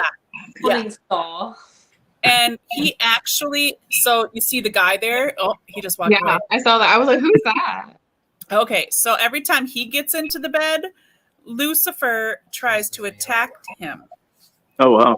So he sleeps with Sarah. This The guy or Lucifer? Lucifer. He sleeps with Sarah. So then if Sarah's not home or whatever, he attacks Cody. Oh, wow. Yeah, it's Lucifer actually came in the shower with me today. Oh, and Sarah Oh my God. came in the shower with her today. So yeah, that's her boy. And he free roams, of course, since he's in the shower and in the bed and everything. But yeah. Yeah, this is my little guy. Classic ball python is your heart. So Darlene, is your classic ball python, is that just a normal? I shouldn't say just a normal. Is that a normal named Zeus? He was rehomed to me from a friend of the family, and he was my first snake, but not my first. Aww. Look at my dog. She's like, she's gonna get bit. You might get it on camera. You never know. Yeah, this is one I've wanted for a long time, a little Euromastix, and I finally broke down. Look how big he's gotten, Amanda. Oh my gosh, he's huge. He's so stinking cute. Awesome looking. Those are definitely. Oh, he's not liking this. Little tail. But I love the dinosaur faces. Yeah. Is there anything you guys want that you don't have? Oh shit. After him, no. This was like my last thing I really wanted, so. Yeah. I'm more of an instant gratification person. I see it, I like it, I want it, I got it. Yeah, absolutely. I mean, you kind of seen me do that before. So yeah, I just kind of I feel it and it goes. That's how I got these last 2 dogs that I got, like this one right here. Yeah. Which, you know, it was I'm just getting a Bengal cat here soon, so I mean, I'm kind of the same. Yeah, I don't mess with cats. You are? So the same person, Johnny, yeah. I'll bring her down to you. Bring it down to you. Ashley's getting one too, so. You know I'll bring it. I'm sure I am fine getting it from you. I'm excited. It's really cute. Yeah, you just tell me when and I will make that road trip and Sarah and I will come down and say hi and bring you a Bengal cat. I really want some Bolins, but they need a completely different environment, and I just do not have the resources to make a different climate. Like, yeah. I want them. Shout out, Flaky, too much, but I don't have the resources to make it happen. Yeah. Aren't there just like single digit numbers of people that have actually successfully produced those in captivity? Wouldn't that be the fucking coolest if I could do that? Yeah. I'm not saying I think you could. So, like, ego check alert, right? I'm not saying I think I could, but like, bucket list, wouldn't that be so fucking cool if I didn't? Mm-hmm. I think that'd be the coolest shit ever. Chris would definitely want one from you. Wouldn't that be so cool? I'm just saying. I don't think I can do it, but yeah, you can do it. You can do anything. Me one at one point, like $9,000. And I was like, no, I don't know about the price, but you know, I'll house it in my house if I need to. But you just pay for the rent for the snake, and I'll just take care of it. How about that? There you go. There you go. Or like the entire building, I would have to build it to create its own. Those are insane. Yeah. Those are amazing snakes, and it's like it's kind of like, well, you know what? My husband's dream, or not dream, but to have again would be a hyacinth. Macaw? Yeah. And I do not fuck with birds anymore. I have the devil. The devil. Okay, I got bit by one too, okay? In my lip, in my finger. Like, it just, no.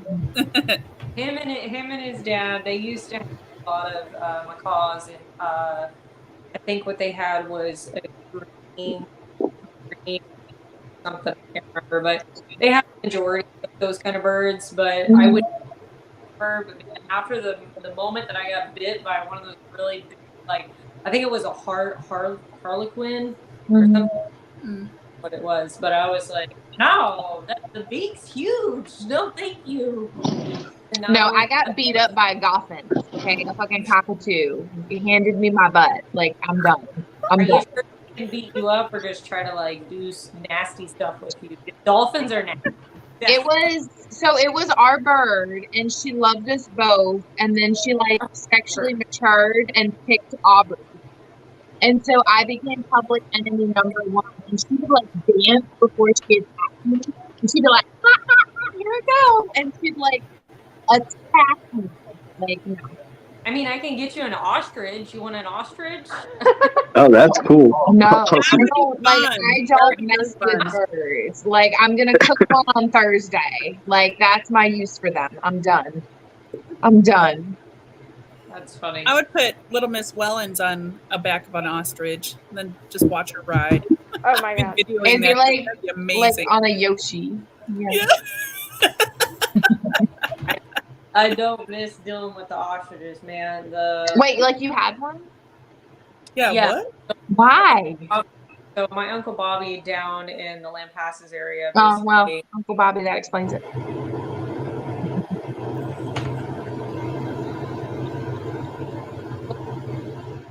Once they reach to a certain age, they will just attack you for no reason. Literally for no reason. So, but the females are not that bad. They're just ugly. But the females are pretty decent. And I would have to say, like, somebody also offered me like an emu one time, and I was like, no, we're not doing emu. I've seen that video on TikTok where that one lady charged super loud. I'm like, no, thank you. And she's like, stop, Karen. stop. Yes. Karen, yeah. Yes, Karen the emu. I like lazy stuff. It's just sleeping in my hands. I don't want to have to fight a bird.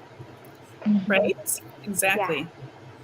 Yeah, my lazy one wants to come out of his cage right now. So Pitbull, he's the albino berm that I have. He's the one that you can kind of see in the frame right there. There he is. Aww. So he literally wants to come out all the time. Like, I'm probably gonna like, hey, like, what are you doing? But every single time I come in here, he just has to be out. Like, he looks at me, he stares at me for a really long time with a pitiful look. And I'm just like, no, dude. He had to come out a little bit before we started this and everything. He was like, okay, I'm cool now. And then he went back into his enclosure. But yeah, as you can see, he's trying to come out right now. Mm-hmm. He's pretty. He's lazy. I love him. Like, that's the best. That you know, he's so dumb too. Like, yeah, he's so dumb. He can't get out of the room, so he just goes around the room in a circle. And some of my cleaning videos that I do on TikTok, he actually gets to stay out of his enclosure and just goes around the whole entire room the whole time. So he's the only one that if it was it would be a whole nother stuff. Yeah. Tiki, I might pull Tiki out because Tiki just shed her skin. She's just a lavender albino. Do it. She's definitely like. I'm so excited for her. She was my second retic that I ever got, but I'm super excited for her to produce clutch, like, so much right now. And she's finally up to weight. She's finally up to age and weight. So hopefully we can do something with that this right. Yeah. But I guess I can pull her out. Yeah. Do it. Yeah, I see there's another Take question. your time getting up, girl. Yeah. Look at that butt. When are you due? When are you due? I can't remember. I'm due on December 15th. Yes, you're getting there. That's my daddy's birthday. Yeah. Whoop, whoop. So let me actually go a little bit further. So that's the question for y'all. If y'all had to choose only one species of reptile to breed or own, what would it be? And it's only one. I'd probably still do red-tailed boas. They're just fun to breed and hold, and there's something I can predict more. So I'm comfortable actually handling all of the red-tails we have. She's so pretty. I'm torn. I really am torn because I love the retics, but I'm so loving like the amphibian side of this hobby. I really want to. I mean, I have the frogs and the chameleons and stuff. I really want to breed them, but I mean, honestly, if I don't know. There we go. I don't know. Oh wow! There we go. Wow. There we go. Pretty. If her face in there. There she goes. Yeah, she's finally up to weight, and she's finally up to. Damn. She's beautiful. That's She's really maybe good. Incredible. 6-7 years now. So. Is she still on food? Oh, no, yeah, she's still on food. She ate for me this time, but I think come the beginning of December, she's going to be probably not going to be taking it. She's done, huh? Yeah. She looks so good on camera. I can't imagine how good she looks in person. I know, isn't it crazy how Because like on you, camera like and if then you see the have person? animals, yeah. Sorry, Yeah. I didn't talk over you, Amanda. Her We're talking hair's about so each other. yellow. Yeah. Got a really What are the good- genetics? But this one, she's just a lavender albino, but depending on whatever I want to kind of put with her is really all up to that. So, Yeah. She's gorgeous. I can't wait to see what you put her with and what you get out of her.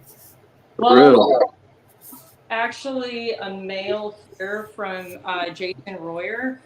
It's actually a purple sapphire.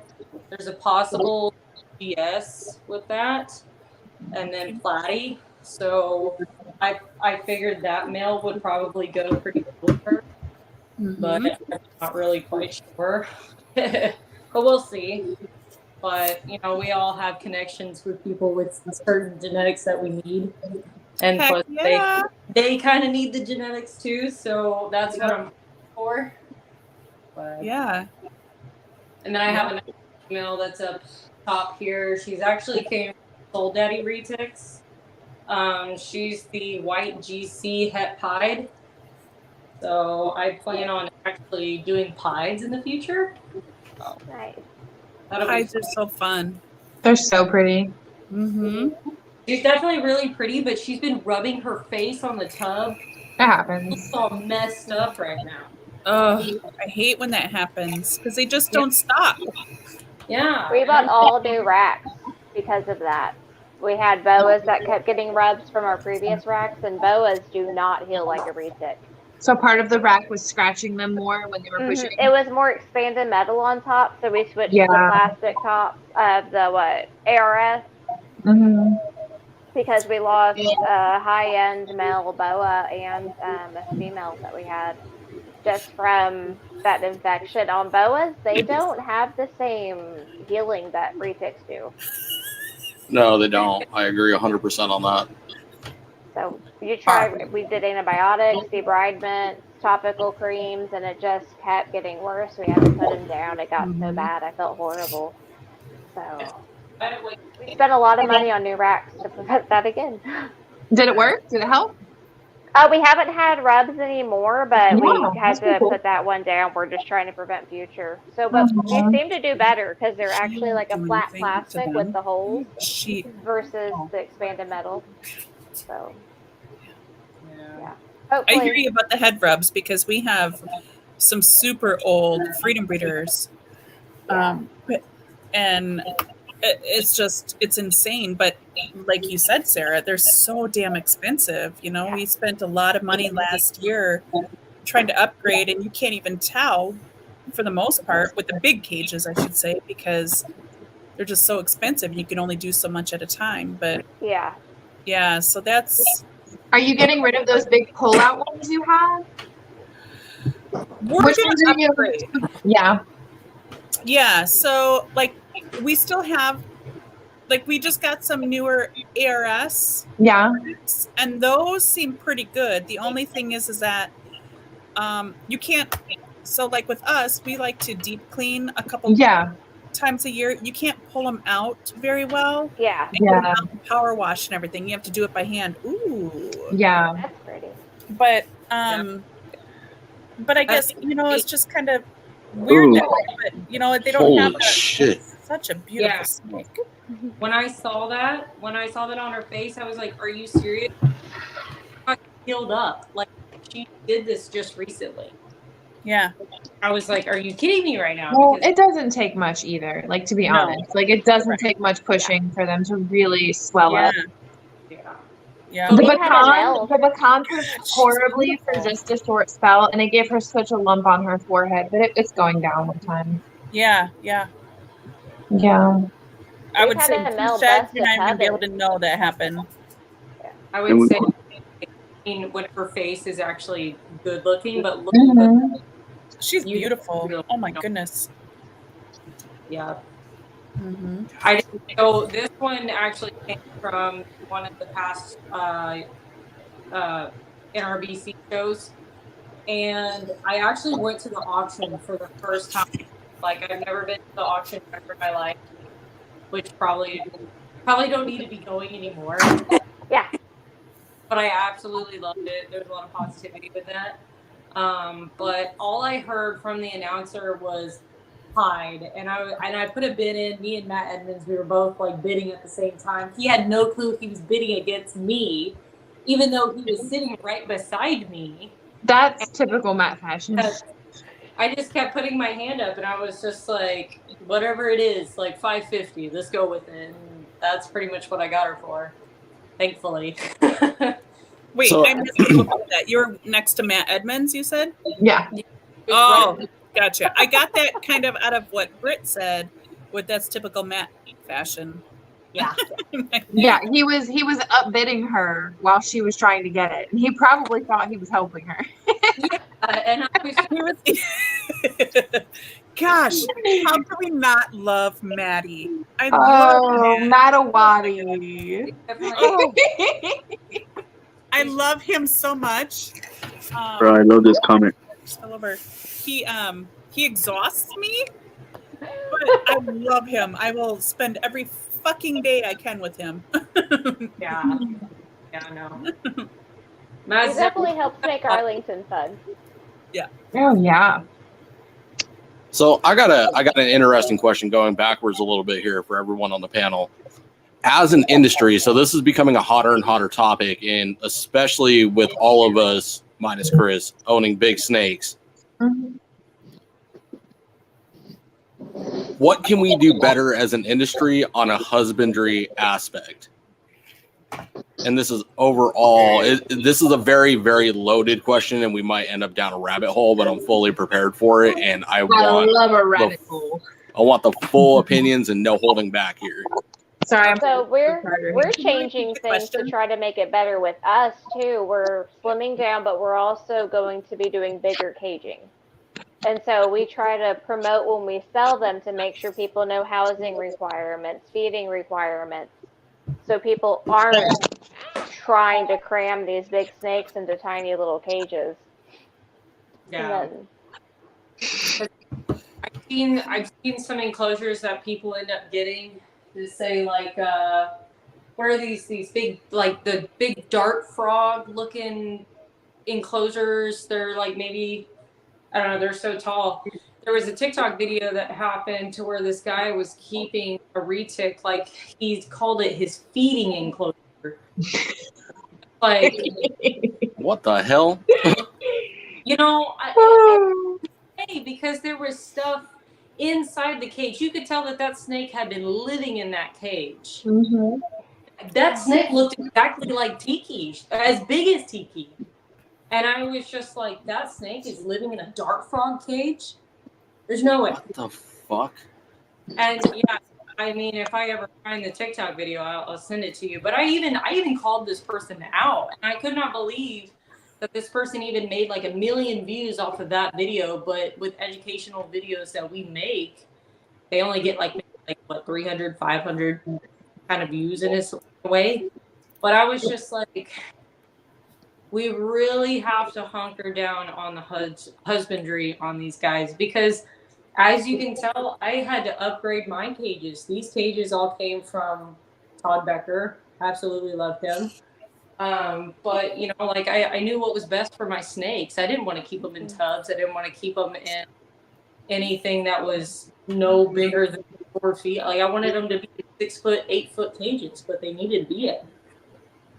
So one thing we've noticed that's helped a lot this year is we started putting hides in with a lot of our smaller, or even the adult boas, and they love them. Where are you? Oh, there you are. Sorry, my screen rolled up and I couldn't see you. Okay, I'm sorry. I'm here. It's when I dropped my phone. I'm sorry, I found you. The bigger boas, like they love the hides. That's where they sit. They'll put their head out, but it actually gives them that sense of security in a big cage. And so we're just trying to incorporate, and like our pets that we have upstairs, I have plants in, they're all bioactive. But like the ones we breed, we can only do so much with changing them out so often. Yeah. But we try to let people at least know the size requirements that they're going to be getting into, because it's ridiculous what people do. Yeah. And the other thing with like retics, I have to explain this a lot with people with retics, is that some retics do not reach the potential sizes of what everybody else sees, like on like what Jay Brewer might have, something that's over 20 feet. Some of them do get up. Sorry. Lola. There's so many different sizes when you're dealing with retics, because you just don't know. Those people don't know the genetics. They don't know the morph. So they end up getting a snake, but they don't realize how big or how small it's going to be. But rather, no matter what, and depending on it, whatever you have, pretty much a 6-foot cage is the most of what you can get for those, you know. Yeah. But if you're like a breeder that's already dealing with that kind of stuff, which I'm sure you have very large enclosures for everything that you have.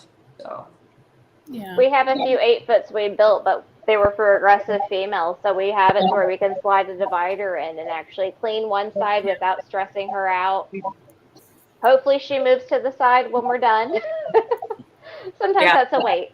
And then you put the divider back in. But they're 8-foot cages for our biggest females we have, just so they have that room. Yeah. That's a lot of people, I have noticed that a lot of people have this conception that retics need the biggest enclosure ever because they stretch out all the time. So, and correct me if I'm wrong, but with us, we have some 8-foot enclosures for some of our mainlands, and all they do is they just kind of curl up, and the only time they move around is when they're looking for food or when they're shedding. I mean, you know, we have people that just there was like a gap. That, you know, people just think that they should have so much room, where it's semi-opposite, you know. Well, sometimes people will look at my cages and they're like, those cages are so small. I'm like, what are you talking about? I'll do videos of where I'll look into my cages, and then like when my voice is echoing in the cage, when you think that's a huge cage, you know, and that's the same way with my mainland. You know, my Motley Tiger that's up top there. You know, she just sits on the one end. When she goes to the bathroom or whatever, she moves to the other side, so I can just clean that side. But I mean, that's why I like them for smart snakes. But you know, that's just people always tell me, your cages are so small, or they don't have husbandry or whatever. And I'm like, well, guess what? I'm 8 months pregnant, so cleaning these cages is not easy. That's why they're on puppy pads right now, because I mean, if they go on the puppy pads, all I have to do is just roll them up and throw them away, and then I just put brand new stuff down. So. That's so damn smart. Right? Those things are absorbent as hell too. Yeah. Nobody else thought about this. Well, No, they predict, so I they didn't. can't get under them as well. Yeah. You know, and like some friends tell us, or a good friend of mine, Jim Hardesty, he's like, work smarter, not harder. Yeah. So, which with the big retics, Chris and I even made. We took those big tubs they have at like Lowe's or whatever with the yellow top, the smaller ones. Oh yeah. And we like took a soldering iron and cut a hole out of it like a doghouse. And the female retics love it. But it's easy to move, because if she's in the tub, you just grab the whole tub, turn the hole away from you, and just move it to the next cage. Yeah, so, absolutely. Yeah. Yep. But that big 6-foot cage, she'll be in that little tiny tub just crammed in there.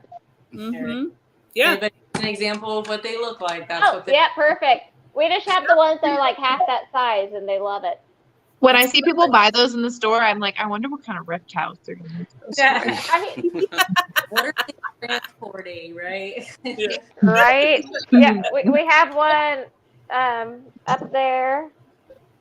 That's our fur holder tub. I've seen them in your cages. The last time we were there over the summer, I saw them in there, and I was like, "What the hell?" And Chris explained it, and that worked perfect because they were all in there. They just went in there on their own.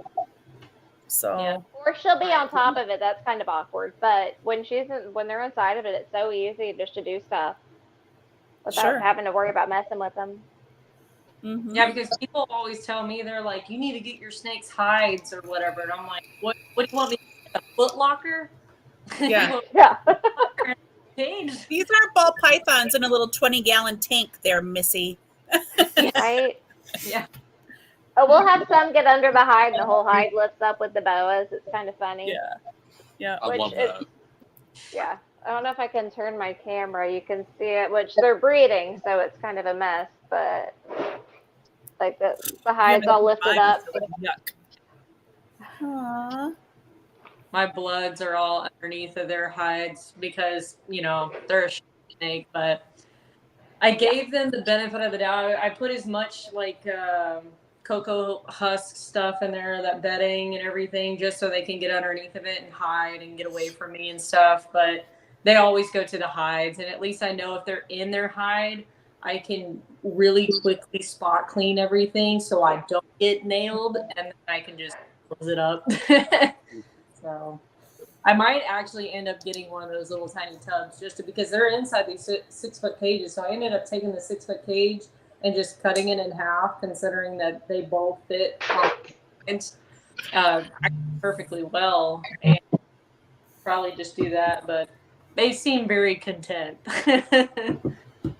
All right, so I got a follow-up question to the last question that might lead down another rabbit hole, right? So how as the industry do we change the perception that you had mentioned, right? So somebody new that doesn't have much information about retics comes in, they hear 20-foot snake, 18-foot, 16-foot, these heavy-bodied animals in these 8-foot enclosures.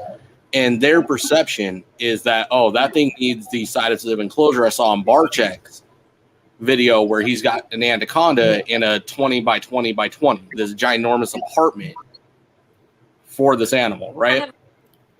So I have an opinion on this, that a retic in particular is not a first reptile for most people under most conditions, right? Like, let's be real. Like, it's not a first reptile unless you have a ton of reptile experience and just aren't a keeper yet, right? Yeah. So at that point, like, you're going to have resources in your life, other people you can speak to. Like, what are the odds that you're going to stumble across a retic and it's going to be your first reptile and it's going to be a good idea? If not, you're going to have people talk to people, see what they're doing, see what works, get in their spaces and find out, because like, not knowing isn't really an excuse. And then as a breeder, like, we have an obligation to make sure that we are not selling these incredibly large, incredibly powerful animals to people who do not have the capacities, like physically or like judgment wise, to take care of them. You know what I mean? Like, I just feel like not knowing and being like, I saw on YouTube once isn't a good enough excuse. Like, I agree 110%. Yeah, like there's like a base level of common sense we have to filter out before we sell a potentially strong, toothed animal to somebody. Well, they're a very intelligent snake. These guys are not dumb. Yeah. They're smarter than their own good sometimes, because even like coming into the room, like they know when you're in the room, they know what you're doing. And also, if these people are not familiar with tap training, or especially know the feeding response with these guys, or body mechanics. Yeah. Like we can read our animals, right? Like even the different species, we know like a retic is going to move differently than a boa is going to, evolve, like, right? Like, but we still kind of know what they're thinking, what they're going to do. Not always, but like there's a baseline idea. Yes, absolutely. We always gauge how much they know, and if it seems like they're first-time reptile owners, we refer them to someone who has something that will be more manageable. I'm sorry, y'all. I'm so hot. I just my cheeks are so red. I'm sorry. I'm dying. I'm so hot. She's ready for the photo shoot now. Right? To the camera. But yeah. So I guess, we've actually encountered that as well. Retics are not for first time snake owners. We all agree on that. Right. I'm thinking ball python, corn snake, you know, that kind of thing. Yeah. And when you get these videos of these people, all right, here we go. I've been drinking vodka. And fuck Jay Brewer, fuck Brian Barczyk. I'm sorry, but Whoa. some of their things most of their things that they try to educate people on with all of this stuff where it's unreal. I am a pot stirrer. I'm so sorry.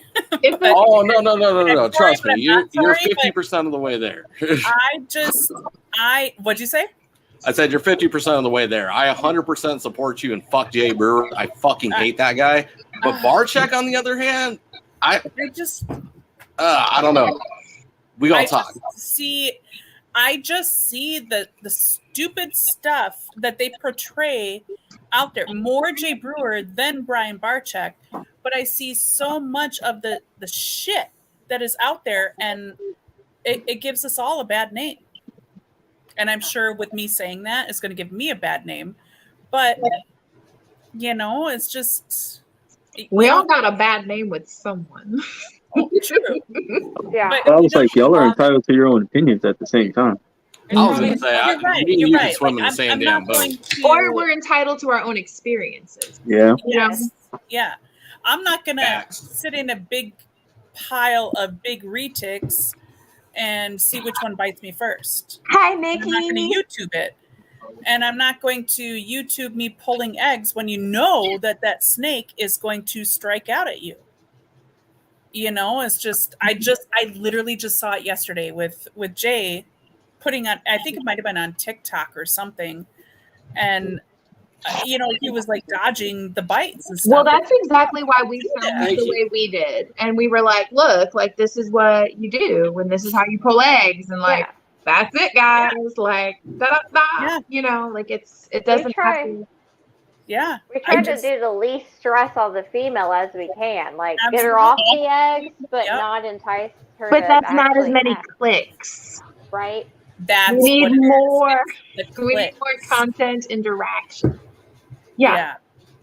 And, you know, look, I have, like, there's lots of people we all know in the industry across the board, and there's people that I love that do things differently than I would choose to do them. And I am hardly a social media presence at all, but we still try to be very aware about the content that we put out and what it says.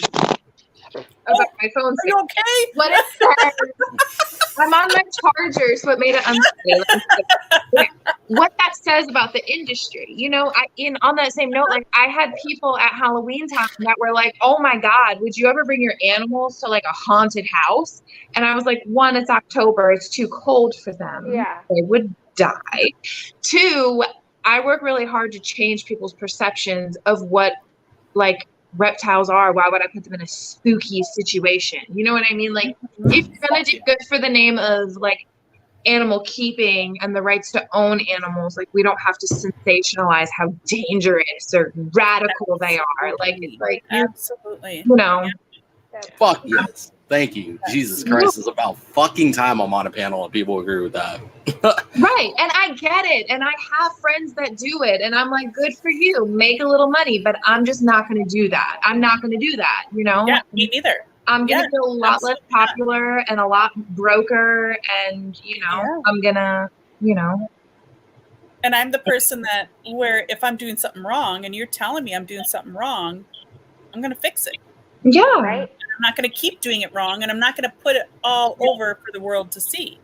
Wait. So you're not going to go to Animal Con? So you're going to go to Animal Con and hear a bunch of people trash you, and you're still not going to change anything? What? Sorry. I fucking hate that guy. Like, we're all still learning. That's the thing people don't realize, is everyone can still learn new ways to do things, new ways to breed, new ways to house. Yep, absolutely. That's part of this actual hobby. And if you can't take constructive criticism, if it is actually correct, right, it's really hard. Yeah. Well, let me ask you guys this, like, really simply. Have you ever taken like a short video with an animal, like a snake, or even like a photo, and you go to post it because you feel like you look fire. You're like, okay, this is it. We're about to break the internet. And you look at the snake and you're like, yeah, she looks uncomfortable. Like she doesn't, her neck looks weird. Her belly's she doesn't look right. Like, and you're like, you know what? That's not it. Like, that's not it, right? It's because you're like, that's not what's best for the image of the animal. So I feel like there are people who do this for the image of themselves. Absolutely. And not for, and I'm, across the board. Like, it doesn't have to be a big name, but like, it's all about sharing the information and the love of animals and husbandry and keeping and protecting species and protecting the ability to interact with these species. Not about being as popular or as, We're not posting like the bite videos that people post. Like we've all been bit. We've all taken hits. Yeah.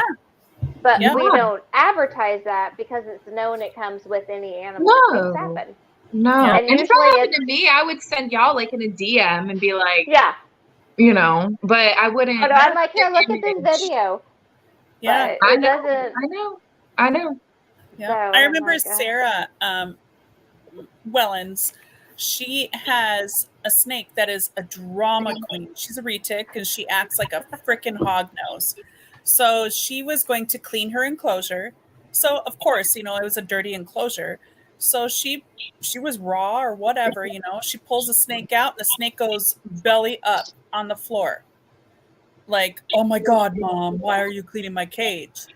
And she had a little bit of and it wasn't like extraordinary dirty. It was retic dirty from like a week. And she got ripped to shreds off it. Just because she had this snake out there and someone's like, I cannot believe that you would put that snake in that enclosure. And Sarah's like, fuck that. Yeah. They're like, well, we think it's actually dead. She's like, fuck that. I'm taking it down. I was like, that's ridiculous because for one, the snake, is that the blind snake? She's blind. And so we've all had funky snakes that just kind of flip up and do whatever. But she's perfectly healthy. She's just blind. And she flipped upside down on the ground or on the floor while she was cleaning cages. And she was in blue. So there's so many misconceptions out there and people thinking that your snake has to be perfect even on a dirty cage, and your snakes like their cages have to be super clean all the time, where basically what they do is they gauge you for when you clean the snakes, and within 5 minutes you gotta clean it again. I mean, you're literally preaching to the choir on that one. We get it. It's crazy. And then people just rip the shit out of it. And I feel like as a person or a woman, especially women, because we have more feelings than guys, no offense, but we get ripped to shreds. And we got to have tough skin in this. So, it's crazy. See, that's some bullshit, though. Like, if somebody's going to go after somebody, it shouldn't be because of the gender of the keeper, just first and foremost. It should just be the overall husband of the animal. Right. Stupid people. Yeah, you're right. So, on this subject, right, the perception that was brought up, so I don't know, we're on some fuck other people subject. So, I heavily support MJ over at the Trap House. You're good. You're good. No, trust me. You can ask Chris right now. Like, my most hated individual of all fucking time is Jay Brewer. Like, if I could punch this dude in the mouth like solid wood, just on behalf of the animals. Well, like, my dude, let me do you a favor. Have you ever met him? No, I don't need to. I'm just curious. He's like, no, his care of his animals speak enough for him as a person. That's how I look at that. Like, I don't care to meet him. I don't disagree with you. I'm just curious. I'm sure that somebody in their head is going to be like, he doesn't even know him. You know what I mean? Yeah, no, you're good. Trust me. No, you're good.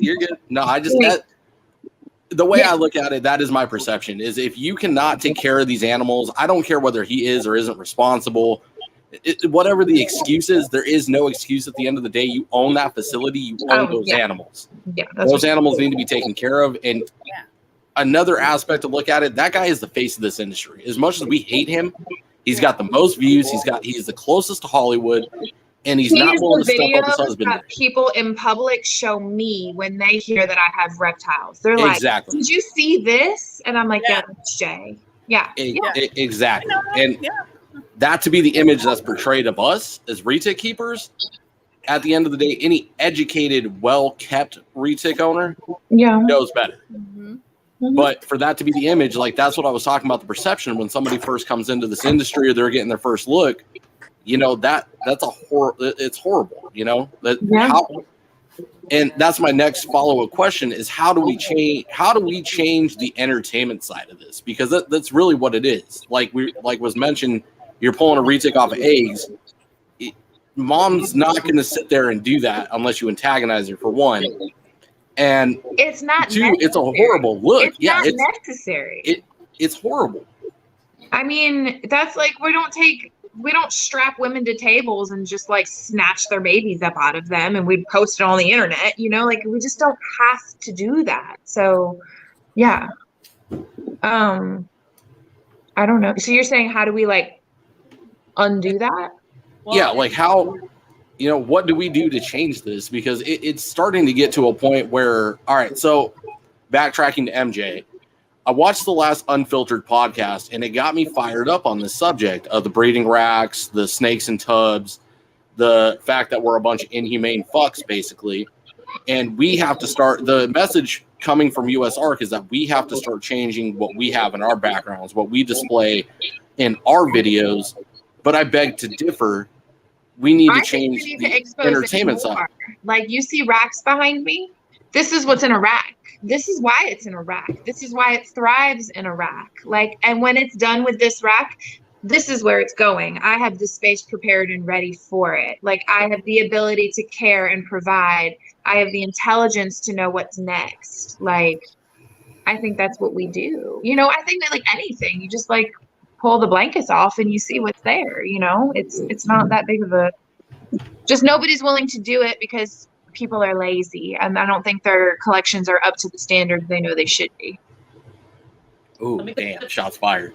I mean, it's not, I mean, like myself. No, respect. Times, right? Like, please don't open that door to that room in my house. Like, you're going to see the dirty laundry. You're going to see the dirty bathroom. You're going to see, you know, the clothes that are getting musty in the washer that didn't get switched to the dryer. Like, shit gets away from us, right? Like, even just letting an animal go a day, an afternoon without a spot cleaning can sometimes make a mess that somebody would find unacceptable. So we have to educate on what, like, acceptable range of norm is, right? Like, and then what unacceptable is, and just, you know, create more content on what is expected and what's standard. Well, that's also why I do a lot of like the feeding videos too, like trying to educate people on like the frozen versus live. Yeah. Because there's so many people where they're like, well, that animal was once alive, and it's like, it's dead. It had no heartbeat coming to my house. It had no heartbeat going into the freezer. Yeah. Actually, I won't do any feeding anything because I just feel like people aren't ready for that. Like, I know we're desensitized to it, but I don't think people are ready for it. There's a lot of people that cannot take that, but yeah. If you're gonna take in a snake, if you're gonna take in any kind of reptile, especially if you get monitors or if you get any other things that eat other animals, that's just what you have to deal with. And so there's also that too. And then there's also dealing with what is the main thing that people get me for? Like, yeah, the cleaning for sure. Like, sorry that I have a humongous fucking snake and it's not always like rainbows and butterflies. Yeah. But see, to me, that's the dramatic content that we could share that doesn't hurt animal image. It normalizes. You know what I mean? Like, you can be like, oh my God, like, this is disgusting. Look at this giant fucking turd I have to clean versus, oh my God, look at this mama reacts when I steal her babies. Yeah. You know, it's like, why are you doing that? Like, yeah, it doesn't have to be, you know? Yeah, and that's another thing is that, like, when I do lives on my TikTok as well, people are always wanting me to pull out my bloods. And I'm like, I am not going to stress out my blood so you can see that it can bite me and that anything with the mouth fights. That's the same thing that I have to tell everybody. Well, and Anything fights. yeah, it's like telling your peers or whoever's talking to you, like, do you have an introverted friend? Would you throw them on stage to sing karaoke right now in a room full of people? No, it's gonna make Fuck yeah, I them would. comfortable. Well, no, I know, but you know what I mean? Like maybe with a few drinks or whatever. But you wouldn't do that to somebody who's painfully introverted because it's gonna cause them distress. It's gonna cause them to behave in a way that's unpredictable and unlike themselves. That's why you don't pull those animals out of where they're comfortable from for other people's shits and giggles, you know, like it doesn't have to be for other people's entertainment. Yeah. And I tell people I don't want to freak out my snakes. I don't want them to be any more stressed than Why? they already are. Why? Like, come over here and see them. If you genuinely give a shit, set up a day, set up a time, come see me. Come show an interest in my collection. Come hold something you've never held before. And if I feel, and we all know when we're dealing with our reptiles, which ones are very comfortable that day, because my ivory goes back and forth between being very super defensive and then giving a shit about anybody. You know, like they pick and choose. Okay. So if I know that there's a day that I can actually pull out the ivory and show everybody about what it is, then I'll do it. But other than that, I'm not going to purposely take out my snake. And I'm not going to purposely make it do what they want to see, you know? They've kind of in the movie, they ruin the dinosaur movies, okay? Like Jurassic Park, they ruin it, man. They ruin it all. Yeah. Yeah, that's why I always mess with the cow. Like whenever I'm like, hey, let's make a reel or whatever, I'm like, you know, who's not in shed, who's not pregnant, who's not recovering from a pregnancy, who hasn't just eaten, who really wants to eat. And then it's like, oh, and then the cow, she's really nice anyway. So the cow, you know, it's Can like, we take a second to recognize how fucking hard it is to make social media with snakes for that exact reason right there? Just real quick. You got to like selectively pick the right snake at the right time, at the right moment. Also, not only that, but like as a female, there's like a general level of aesthetic that you try to maintain. And it's not going to be like super fine, but like you're like, okay, like I still want to look like, you know, not a Sasquatch right now. And the second you start lifting them, you're sweating, you start turning red, your clothes are all twisted, and you're like, does this look fucking good or not? You know, and it's hard. It's really hard. Yeah. I'm okay with looking like Adam Sandler every now and then. You know, I enjoy it. When you you kind of have to tell people you're going to accept me how I look, okay? Yeah. Yeah, it's hard. It's a challenge to get any kind of content with an animal. Yeah. Yep. Even just taking pictures. Wrong content that gets pushed more versus the positive stuff. Yes. It's always that. It, like I said, with the same with that blanket right behind you, two of them. It was thrown out there so many times. So many people tagged me to call this person out, and then finally, you know, as a woman, we switch and we're just like, you know what, I am going to call that person out because that's not fair to that animal. That's not fair for that animal to be in that predicament. And also with a child feeding that snake, I don't know if I mentioned that, but there was literally like a 10-year-old kid. He looked 10 years old, and he was feeding the snake. He ended up dropping the rat in the cage, so the snake completely missed and tried to almost get him in the face. By himself? He was feeding by himself? Well, the parent was videotaping. No, I know, but like not like hands-on, like with the child. Oh my gosh. No. I'd be all over that, man. Did you see my face? I'm sorry. I would be the same. I'm not a mom, and I would be the same. I'd be like, well, there's like these things called instincts that come inside of you, and you know that's not a good idea. You don't need someone to tell you, you know? Yeah. There's this like Darwin lever that, So, wow.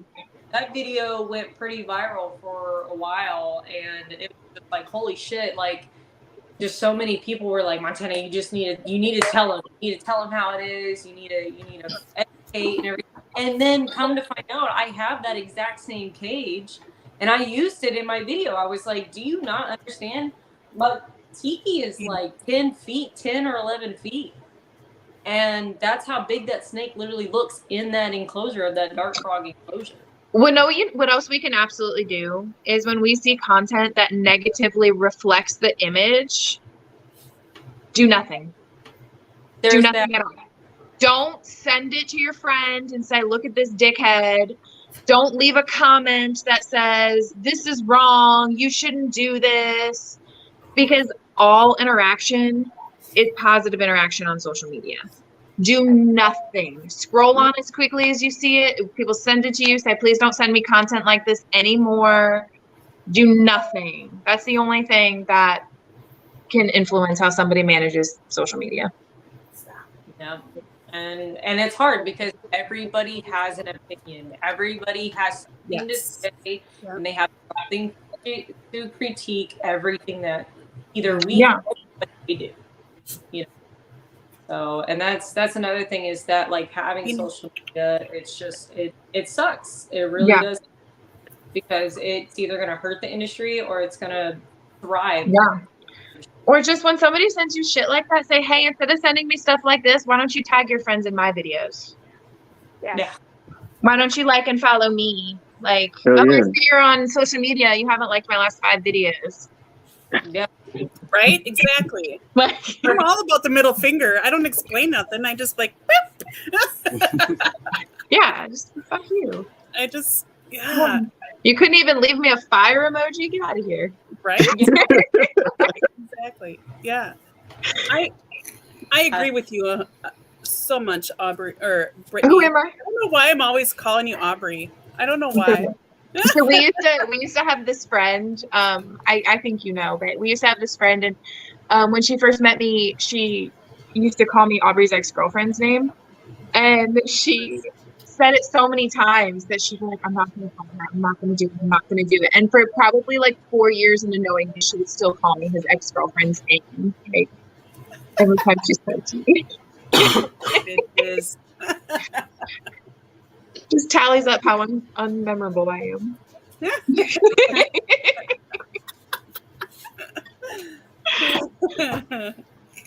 Yeah. What the hell? What is he talking about? Who? I don't know. It sounds like you and Eric got some undisclosed business to do. Bro, I don't know what he's talking about. He said, stop sending me that content in my DMs. I have no idea what he's talking about, ladies. I'm like, It what? better be me. Right? I'm like, man, it's so hot in here. It's like 89 degrees, but I can't take off my sweater. Oh my goodness. What the fuck is wrong with you? My heater back on. I had to take my sweater off. You did. You're a stripper, girl. Well, It's like Chippendales, but Brittendales. Because I only got a mustard shirt on. Oh, golly. Yeah, it's hot in I here. have a heater. Like, it's so freaking cold here that, and I have an old house, so my insulation is minimal. So I have a heater next to me, and that damn thing just turned off, and I don't know how to fucking work it. I tried to turn it on, and it's not on. Well, even a newer house of right now is probably the same quality as what your house is, honestly. Because the construction, like in that industry as well, it's shitty. We just bought this brand new house and everything, and I cannot believe the builder was so cheap on this house. And it's a brand new house. Oh my gosh. Like they're going so cheap right now because everything is just like inflation or whatever. But you know, like it's just insane of the quality that you get from a house now. Like it's not. Yeah, that's crazy. I've been wanting to put insulation in. Like, I'll just do it myself. I don't care. But I don't want to put any more money in my house because it's so old. It's like 120 years old. I love that. And I'm in Wisconsin, so I might be seeing you guys next time in like a bunch of thermals, and I might have like icicles coming from my nose. You never know. It's so cold. It was like 30 degrees here in Texas. It's not okay. So everybody has a generator, right? Yeah. Yeah. All right. Oh yeah. We are not. We only use it for the reptiles.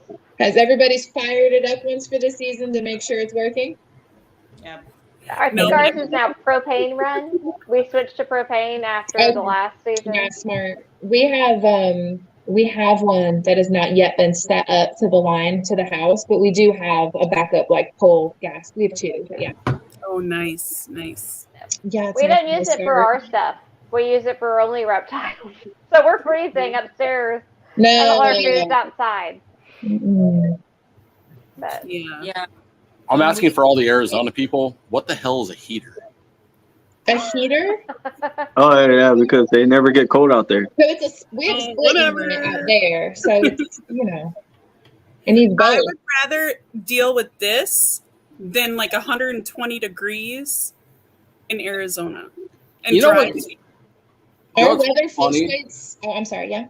One of my body techs is from Wisconsin, and he said the same thing at first, and now he's out here and he loves it.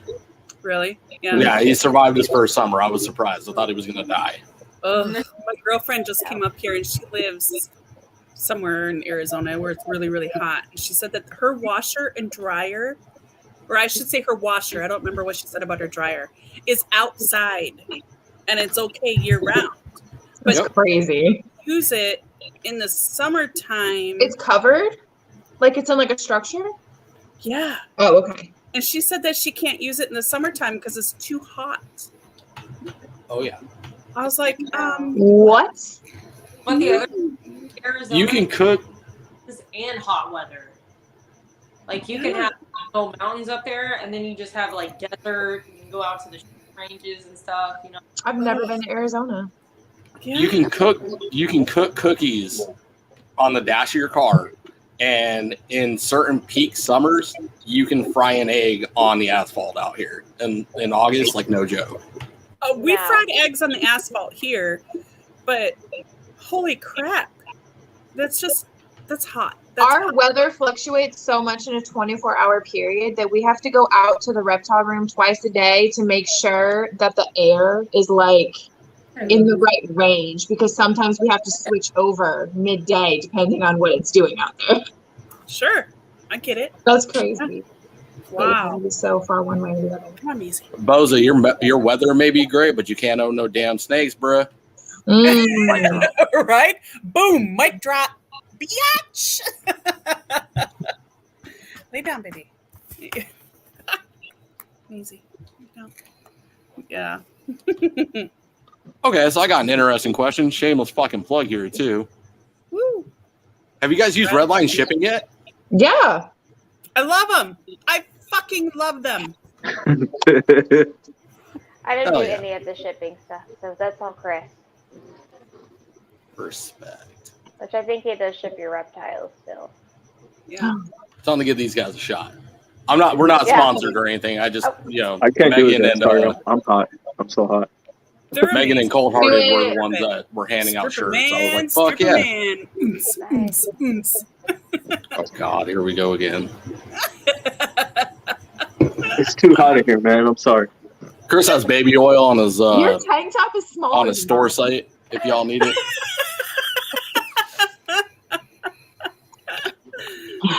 Look at your straps. Look at mine. Sorry, what? I got my logo, right here. My logo.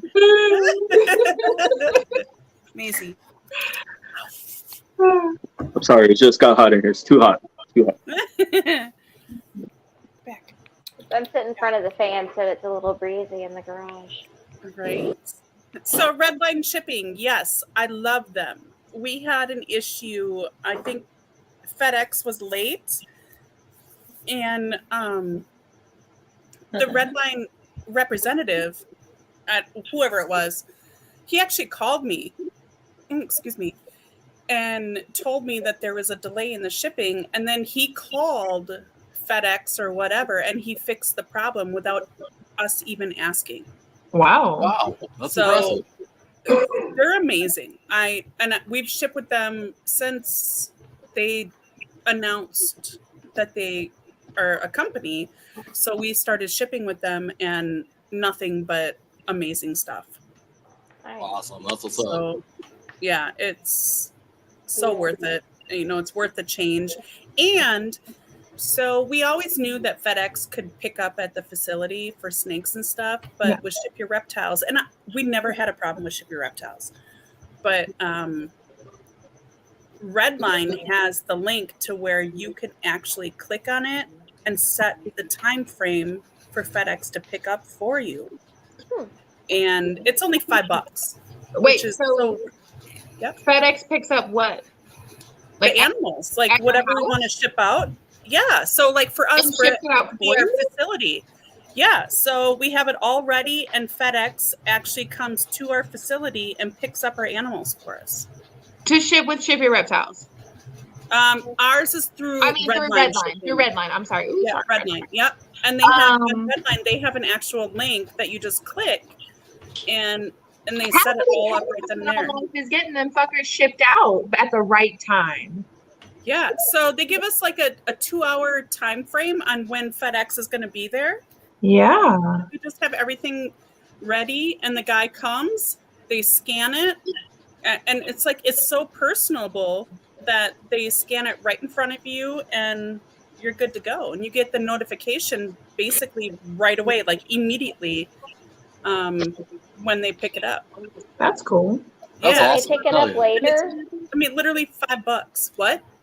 Can they do later in the day? Because we normally drop off at the hub later in the day, so it doesn't spend as much time there. So it's the last one. Yeah. So it's just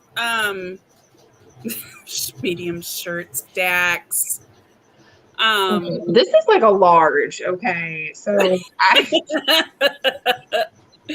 so I just tell them anytime between like 2 and 5, whatever, because it's cold here. So I just have everything ready, and he comes, and that's it. That's pretty cool.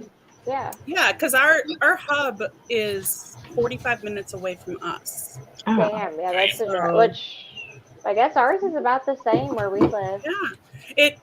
I was so hesitant about it at first, but I just hate driving to the hub because I got shot once.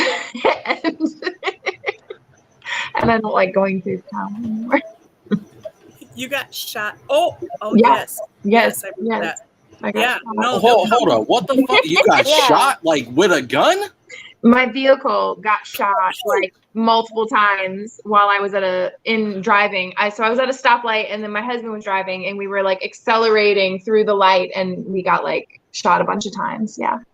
What the fuck? Where are you at? Texas? Durham, North Carolina. Wow. Yeah. What the hell y'all got going on out there? You getting damn miss me with that shit. Yeah. You need a concealed carry. I don't know about you. Right? Yeah, can't. It's okay. That's wild. Yeah. I remember that. Yeah, that was fun. Yeah, you said that. Was it you or I think it was Aubrey told us about it. I was like, what? Yeah, we had the baby in the car. He was like 6 months old. Yeah. Oh, hell no. It's crazy shit. Mm-hmm. Just some random ass dude shot at y'all, or yeah, this guy stepped out into traffic and he was trying to shoot the car in front of us. So he shot through our car a couple of times and then into the car that was in the oncoming lane on the other side of us. Yeah. Mm-hmm. Did they get him for? No, they don't. They don't look for these people. Pish posh, man. Nobody's hurt. Just go. Right. Around here. Look, actually, the police didn't even come. We called 911. We called the police.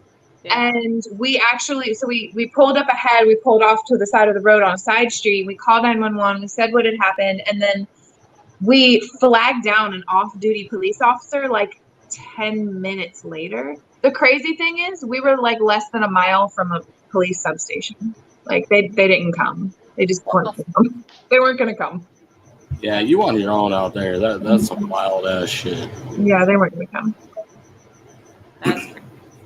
Yeah. But the snakes just really keep people away. So I think I'm fine. Yeah. I was like, I didn't even know she left. What? Well, I can't keep up with everybody. What are they saying?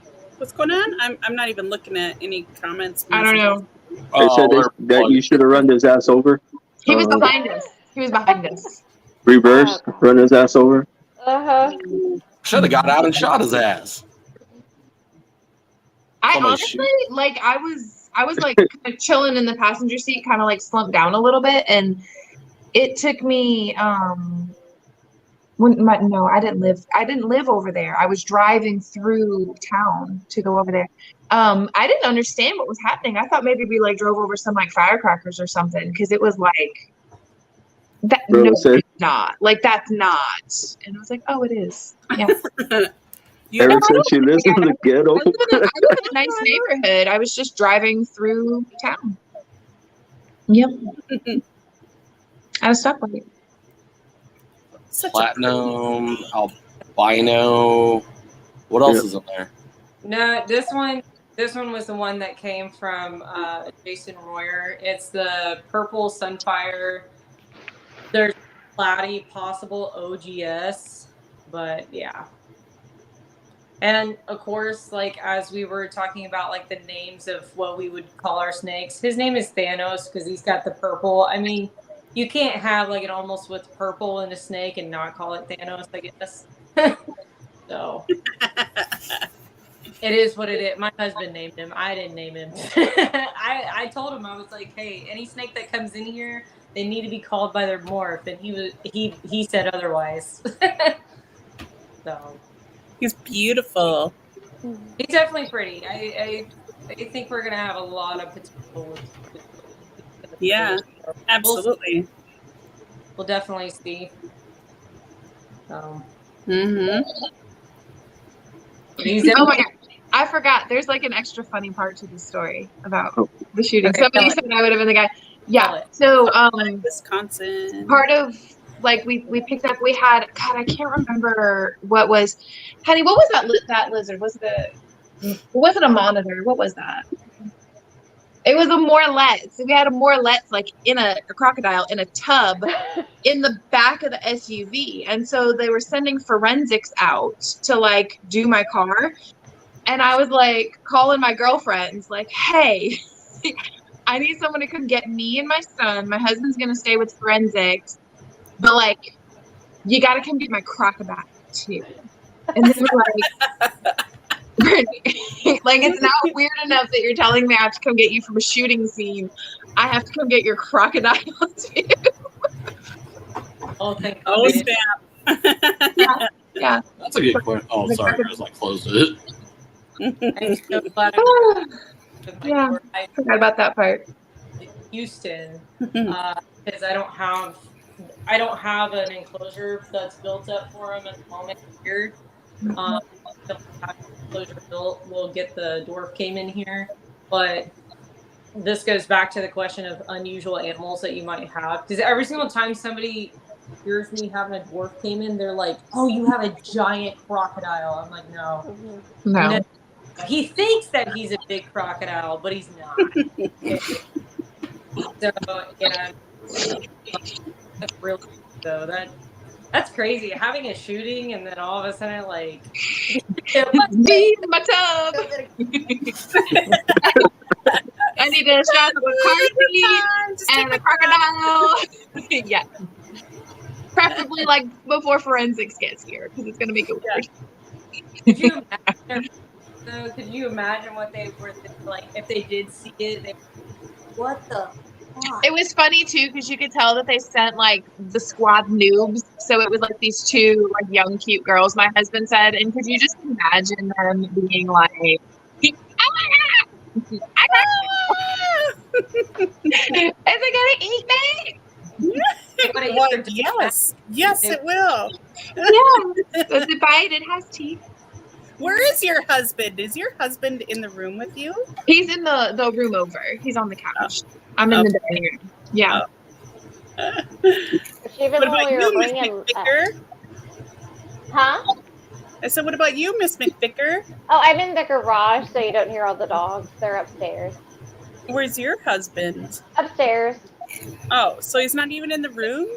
No, he's probably on the couch watching us. Montana, is your husband in the room?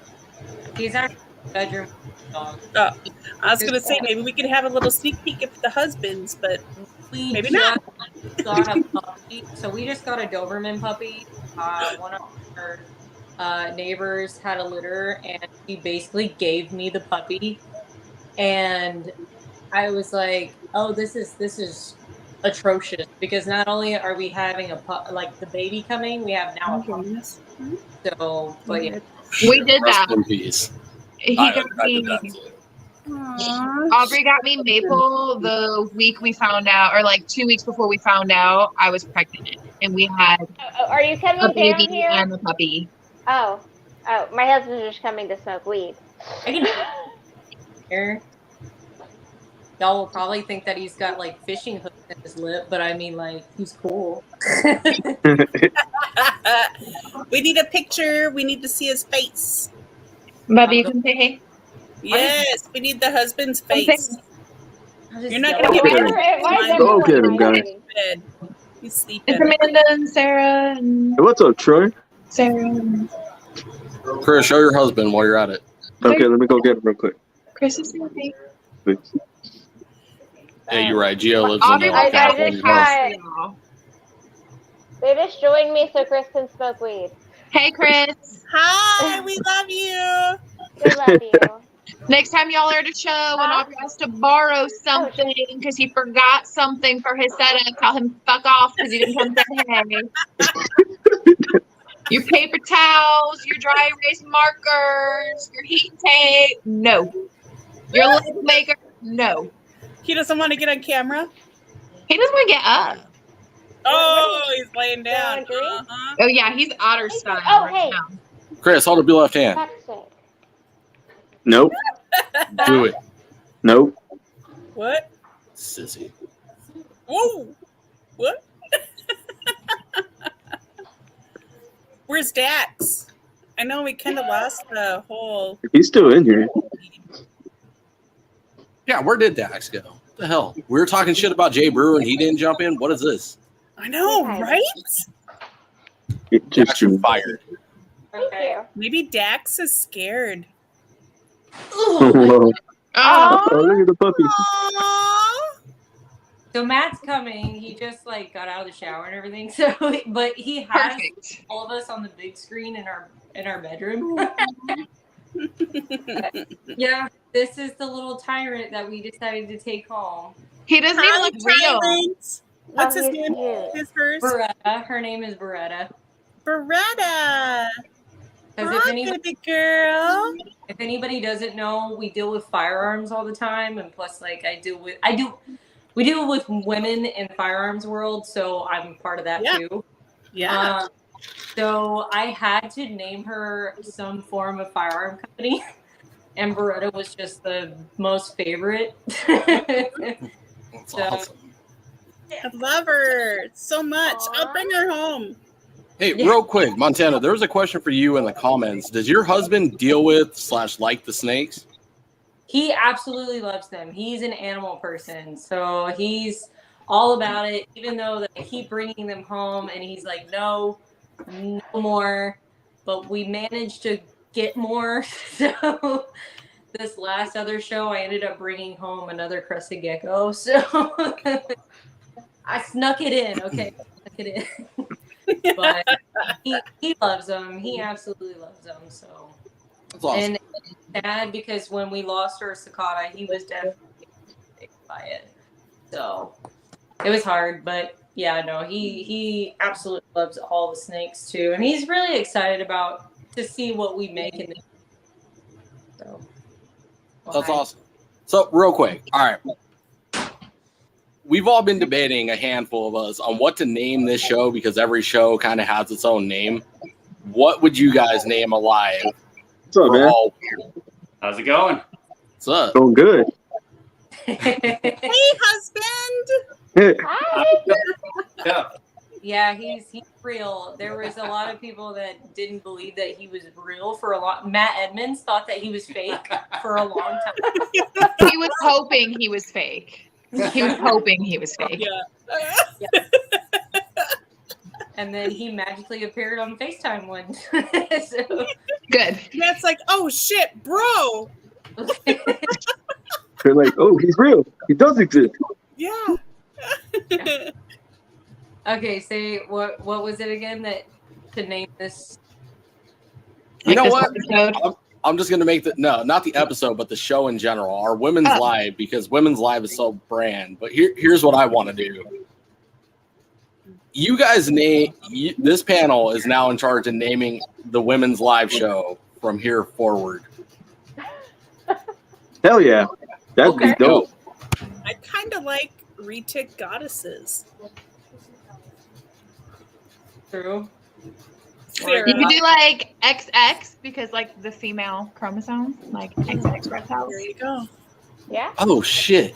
That's dope. Really clever. That's Yeah. really I got Little Miss. Is my finger going to Sarah Wellens? Yes. Pussy power is what she said. He said she skills. Sorry, my leg is dead. I can't. I gotta shift it. Stretch your legs. Yes. I I will keep continue trying not to to. pick myself off the stool. I need an intermission. We would have to think of something to where Brittany, did we ever tell you when we were bringing Littlefoot down to the show that we got pulled over by the cops because Chris was speeding? No. And she took a horrid shit, like I the remember. whole car. No, I remember the shit. I think I heard remember the shit. So we get pulled over. The car smells like death from Yeah. the tortoise shit. And the back seat, because our friend packed way too much stuff, is just doing this like we have someone trapped in the trunk. And so I'm just like, don't look in the back. Yeah. How do you explain we're smuggling this giant tortoise? You just That's amazing. They never noticed. Yeah, never Absolutely noticed. love it. You're like, Yeah. my husband's speeding because I have diarrhea. Right? Right? Nobody questions when a woman says she's shitting herself. Just Mm-mm. hands down. No. Just no one. Girls don't like to admit pooping, so you're just like, it's running down my leg. They're gonna let you go. The older I get, the less of an issue it is, though. I'm like, but yeah, my husband, like, I can get away with so much. Because he comes home with all these random things. Like, I say I want something, and then I get it. Mm-hmm. It works out great. Like, I got a cane toad at the Arlington show, too, because I wanted one. Yeah. You poor thing. Right? Us girls. Like I'm getting a cat. Us girls. We have, I guess got it made. He's really cute, though. You want to see my toad? Hell yeah, let's go. Let's see him. we were pulling snakes out earlier. Do you want to see my camel toe? Oh! Hi, buddy. We've all seen your camels. Yeah. We have right? seen your camel toe. A lot of people have seen it. What? I was like, Here's wait, our what? camel toe. Oh, there it is.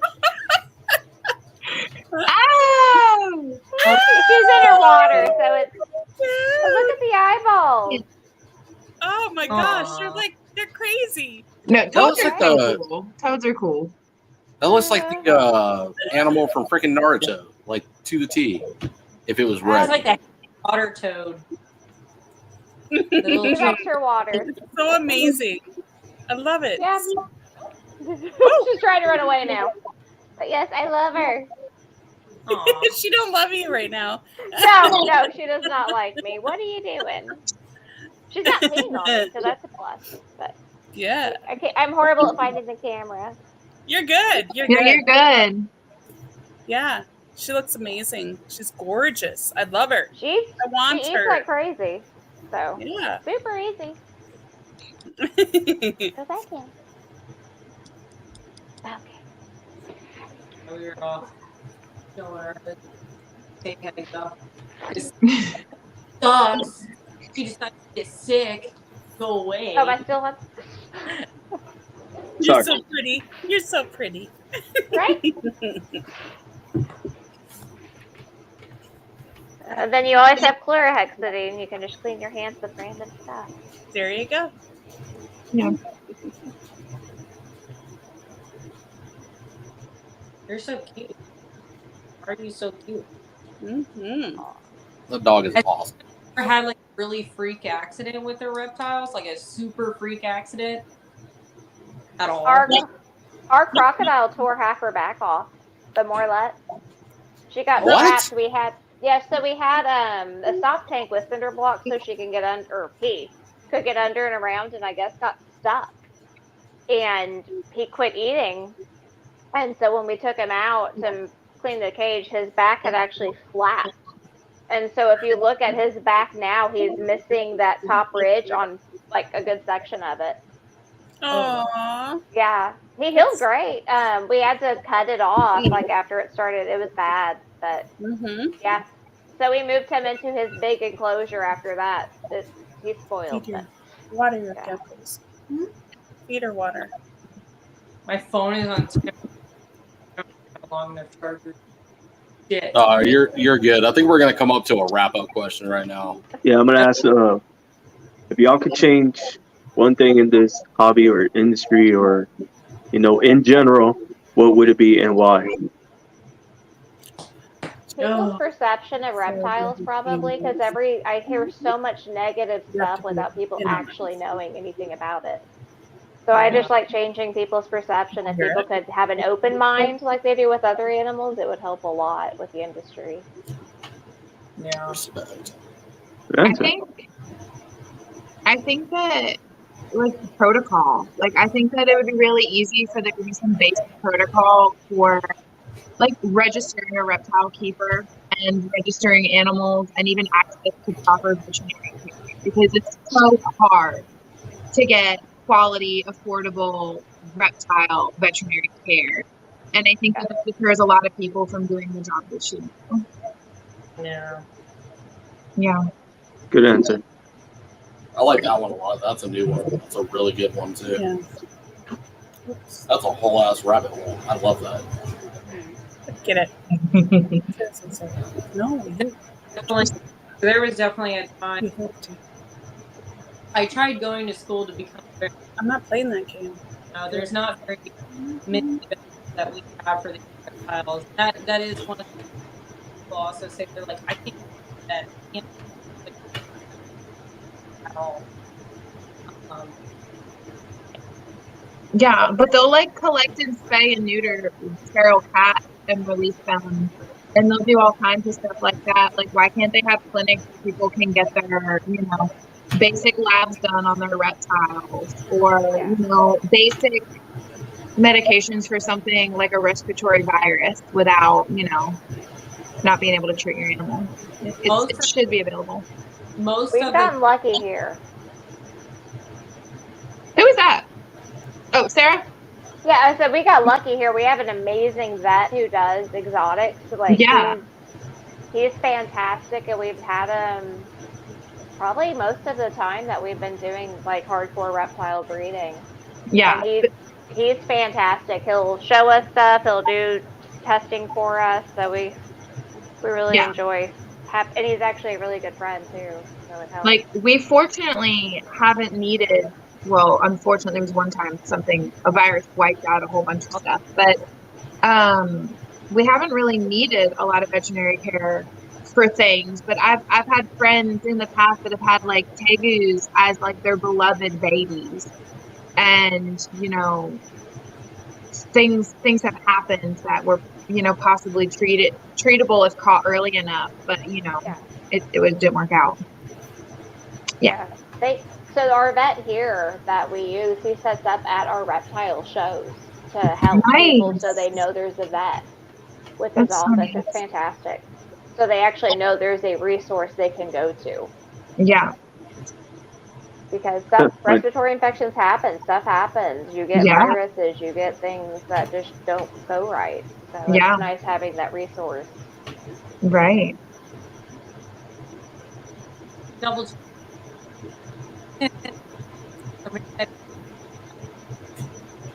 Your mic is still cutting it out.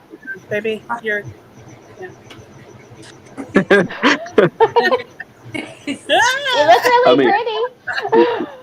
You look really pretty. But your mic was fine before. Your mic was fine. We heard everything before that, but now it's starting to cut in and out. I don't know what's going on. It's probably your battery going low. Yeah. Oh, we can hear that. Okay. I just want to shout out my daughter real quick. She's watching me. Love you, Mama. Thank you for making me a grandpa. Aww. Aww. Congrats. Thank you. I'd love to say something cute, but you old as shit now, bro. Congratulations. Don't be pointing fingers. How old are you? Me? Oh, Or well, the Chris? grandpa. I'm 37. Yeah, don't be pointing fingers. I'm 37 too. I was like, I'm 37.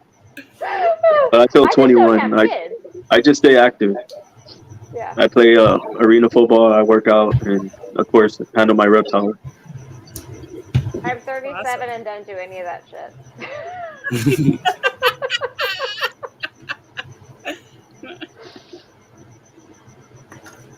Yeah. You got a last question, Levi? Without going down a rabbit hole, probably not. I'll end it on fuck Jay Brewer. Oh boy. So I just got to say this. I'm absolutely humbled that I was invited to this, and right?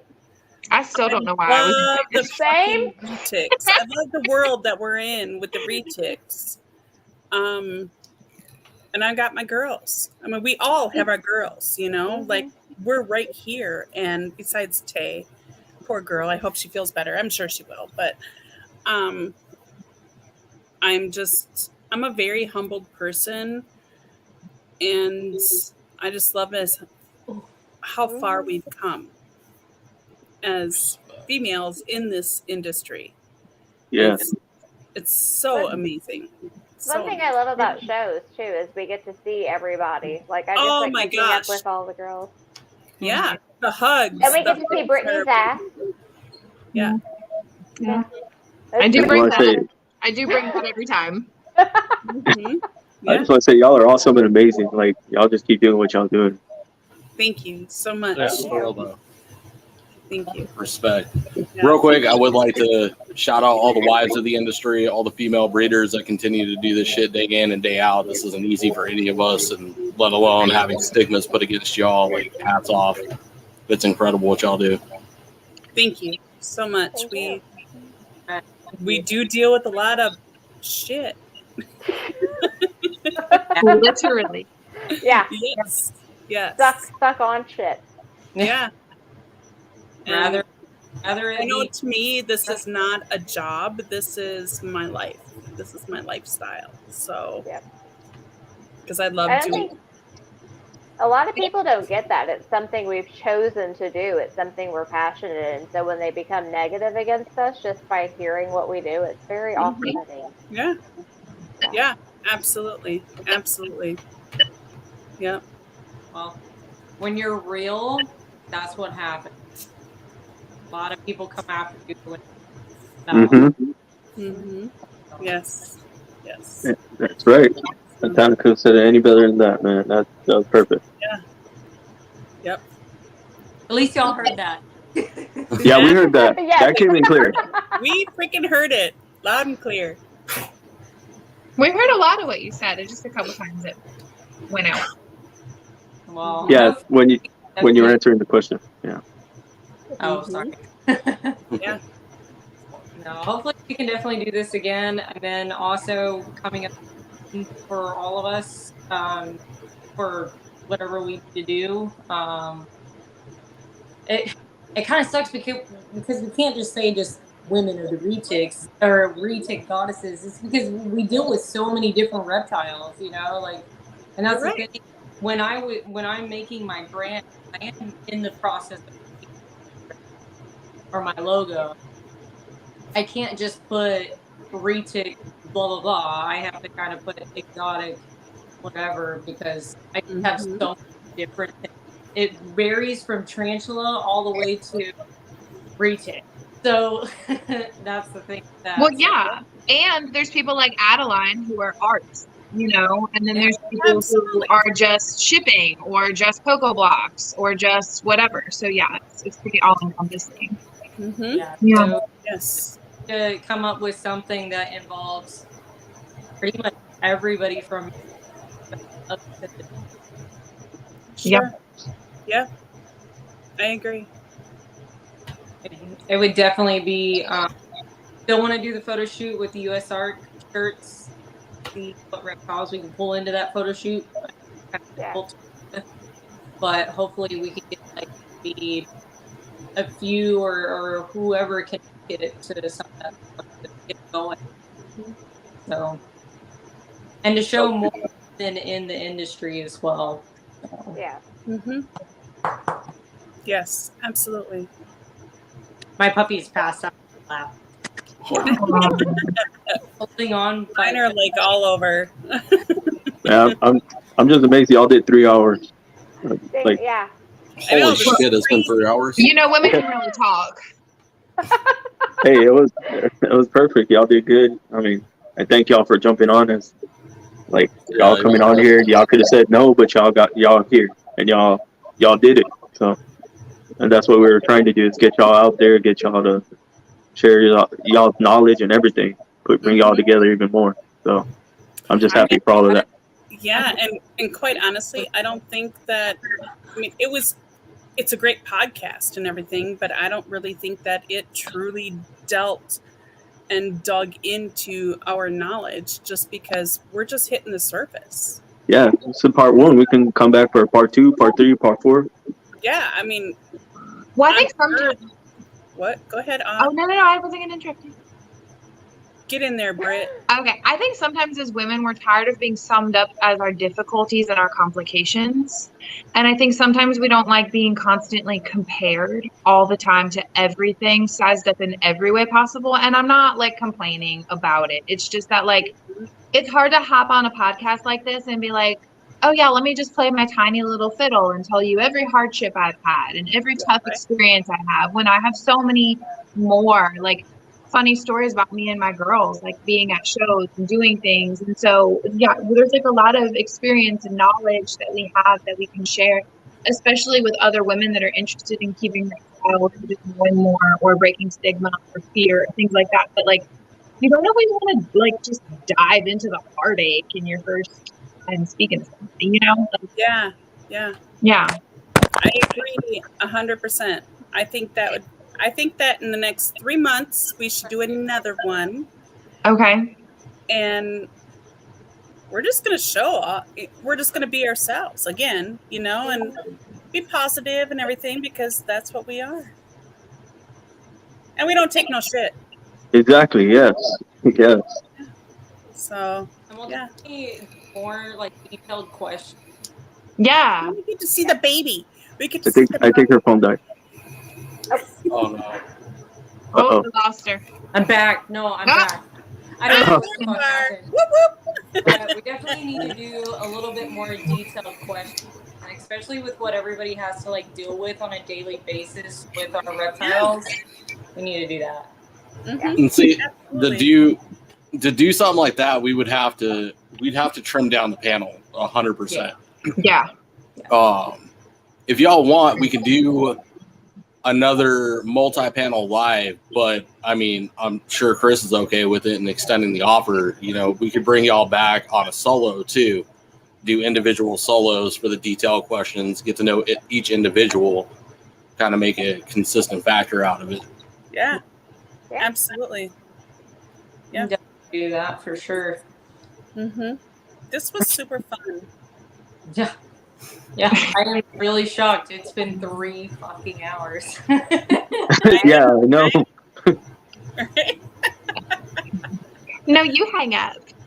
No, my stepmom was calling me. She never calls me at 9 o'clock. How was your Saturday night on a fucking podcast, biatch? Hell yeah. Oh my god. Hell yeah. People Love ask me that. to go out tonight, and I'm like, no, I'm doing a podcast. They're like, what? Yeah. I'm going Oh yeah, we could do something like that. He says, let's do partners. Yeah. No. Yeah, we could do that too.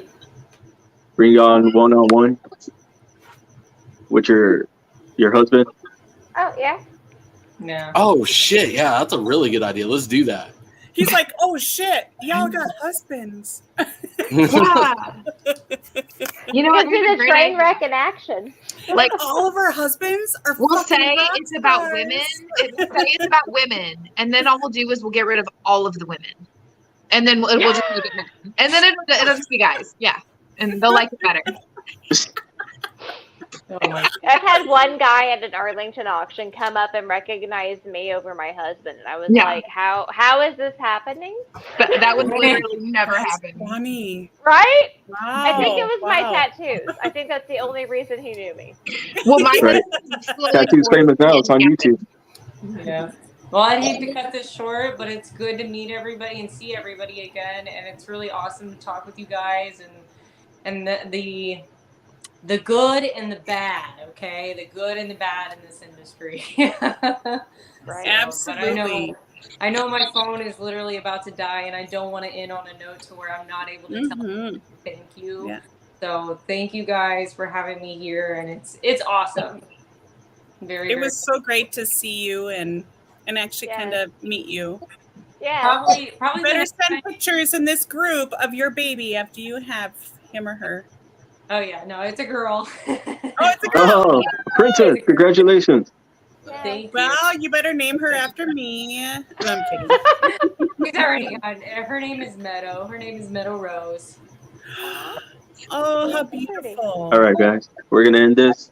Levi, you got anything else to say? No, thank y'all. It's been real, and we're gonna have to do this again. Yeah, I appreciate y'all coming out. I want to shout out the sponsors, Eden's Den and Aloha Creations. Thank you for sponsoring this episode. I love all you guys. Y'all have a good night. We out of here. Thank you. Bye. Good night. Bye. Bye. Bye. Bye.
Thank you.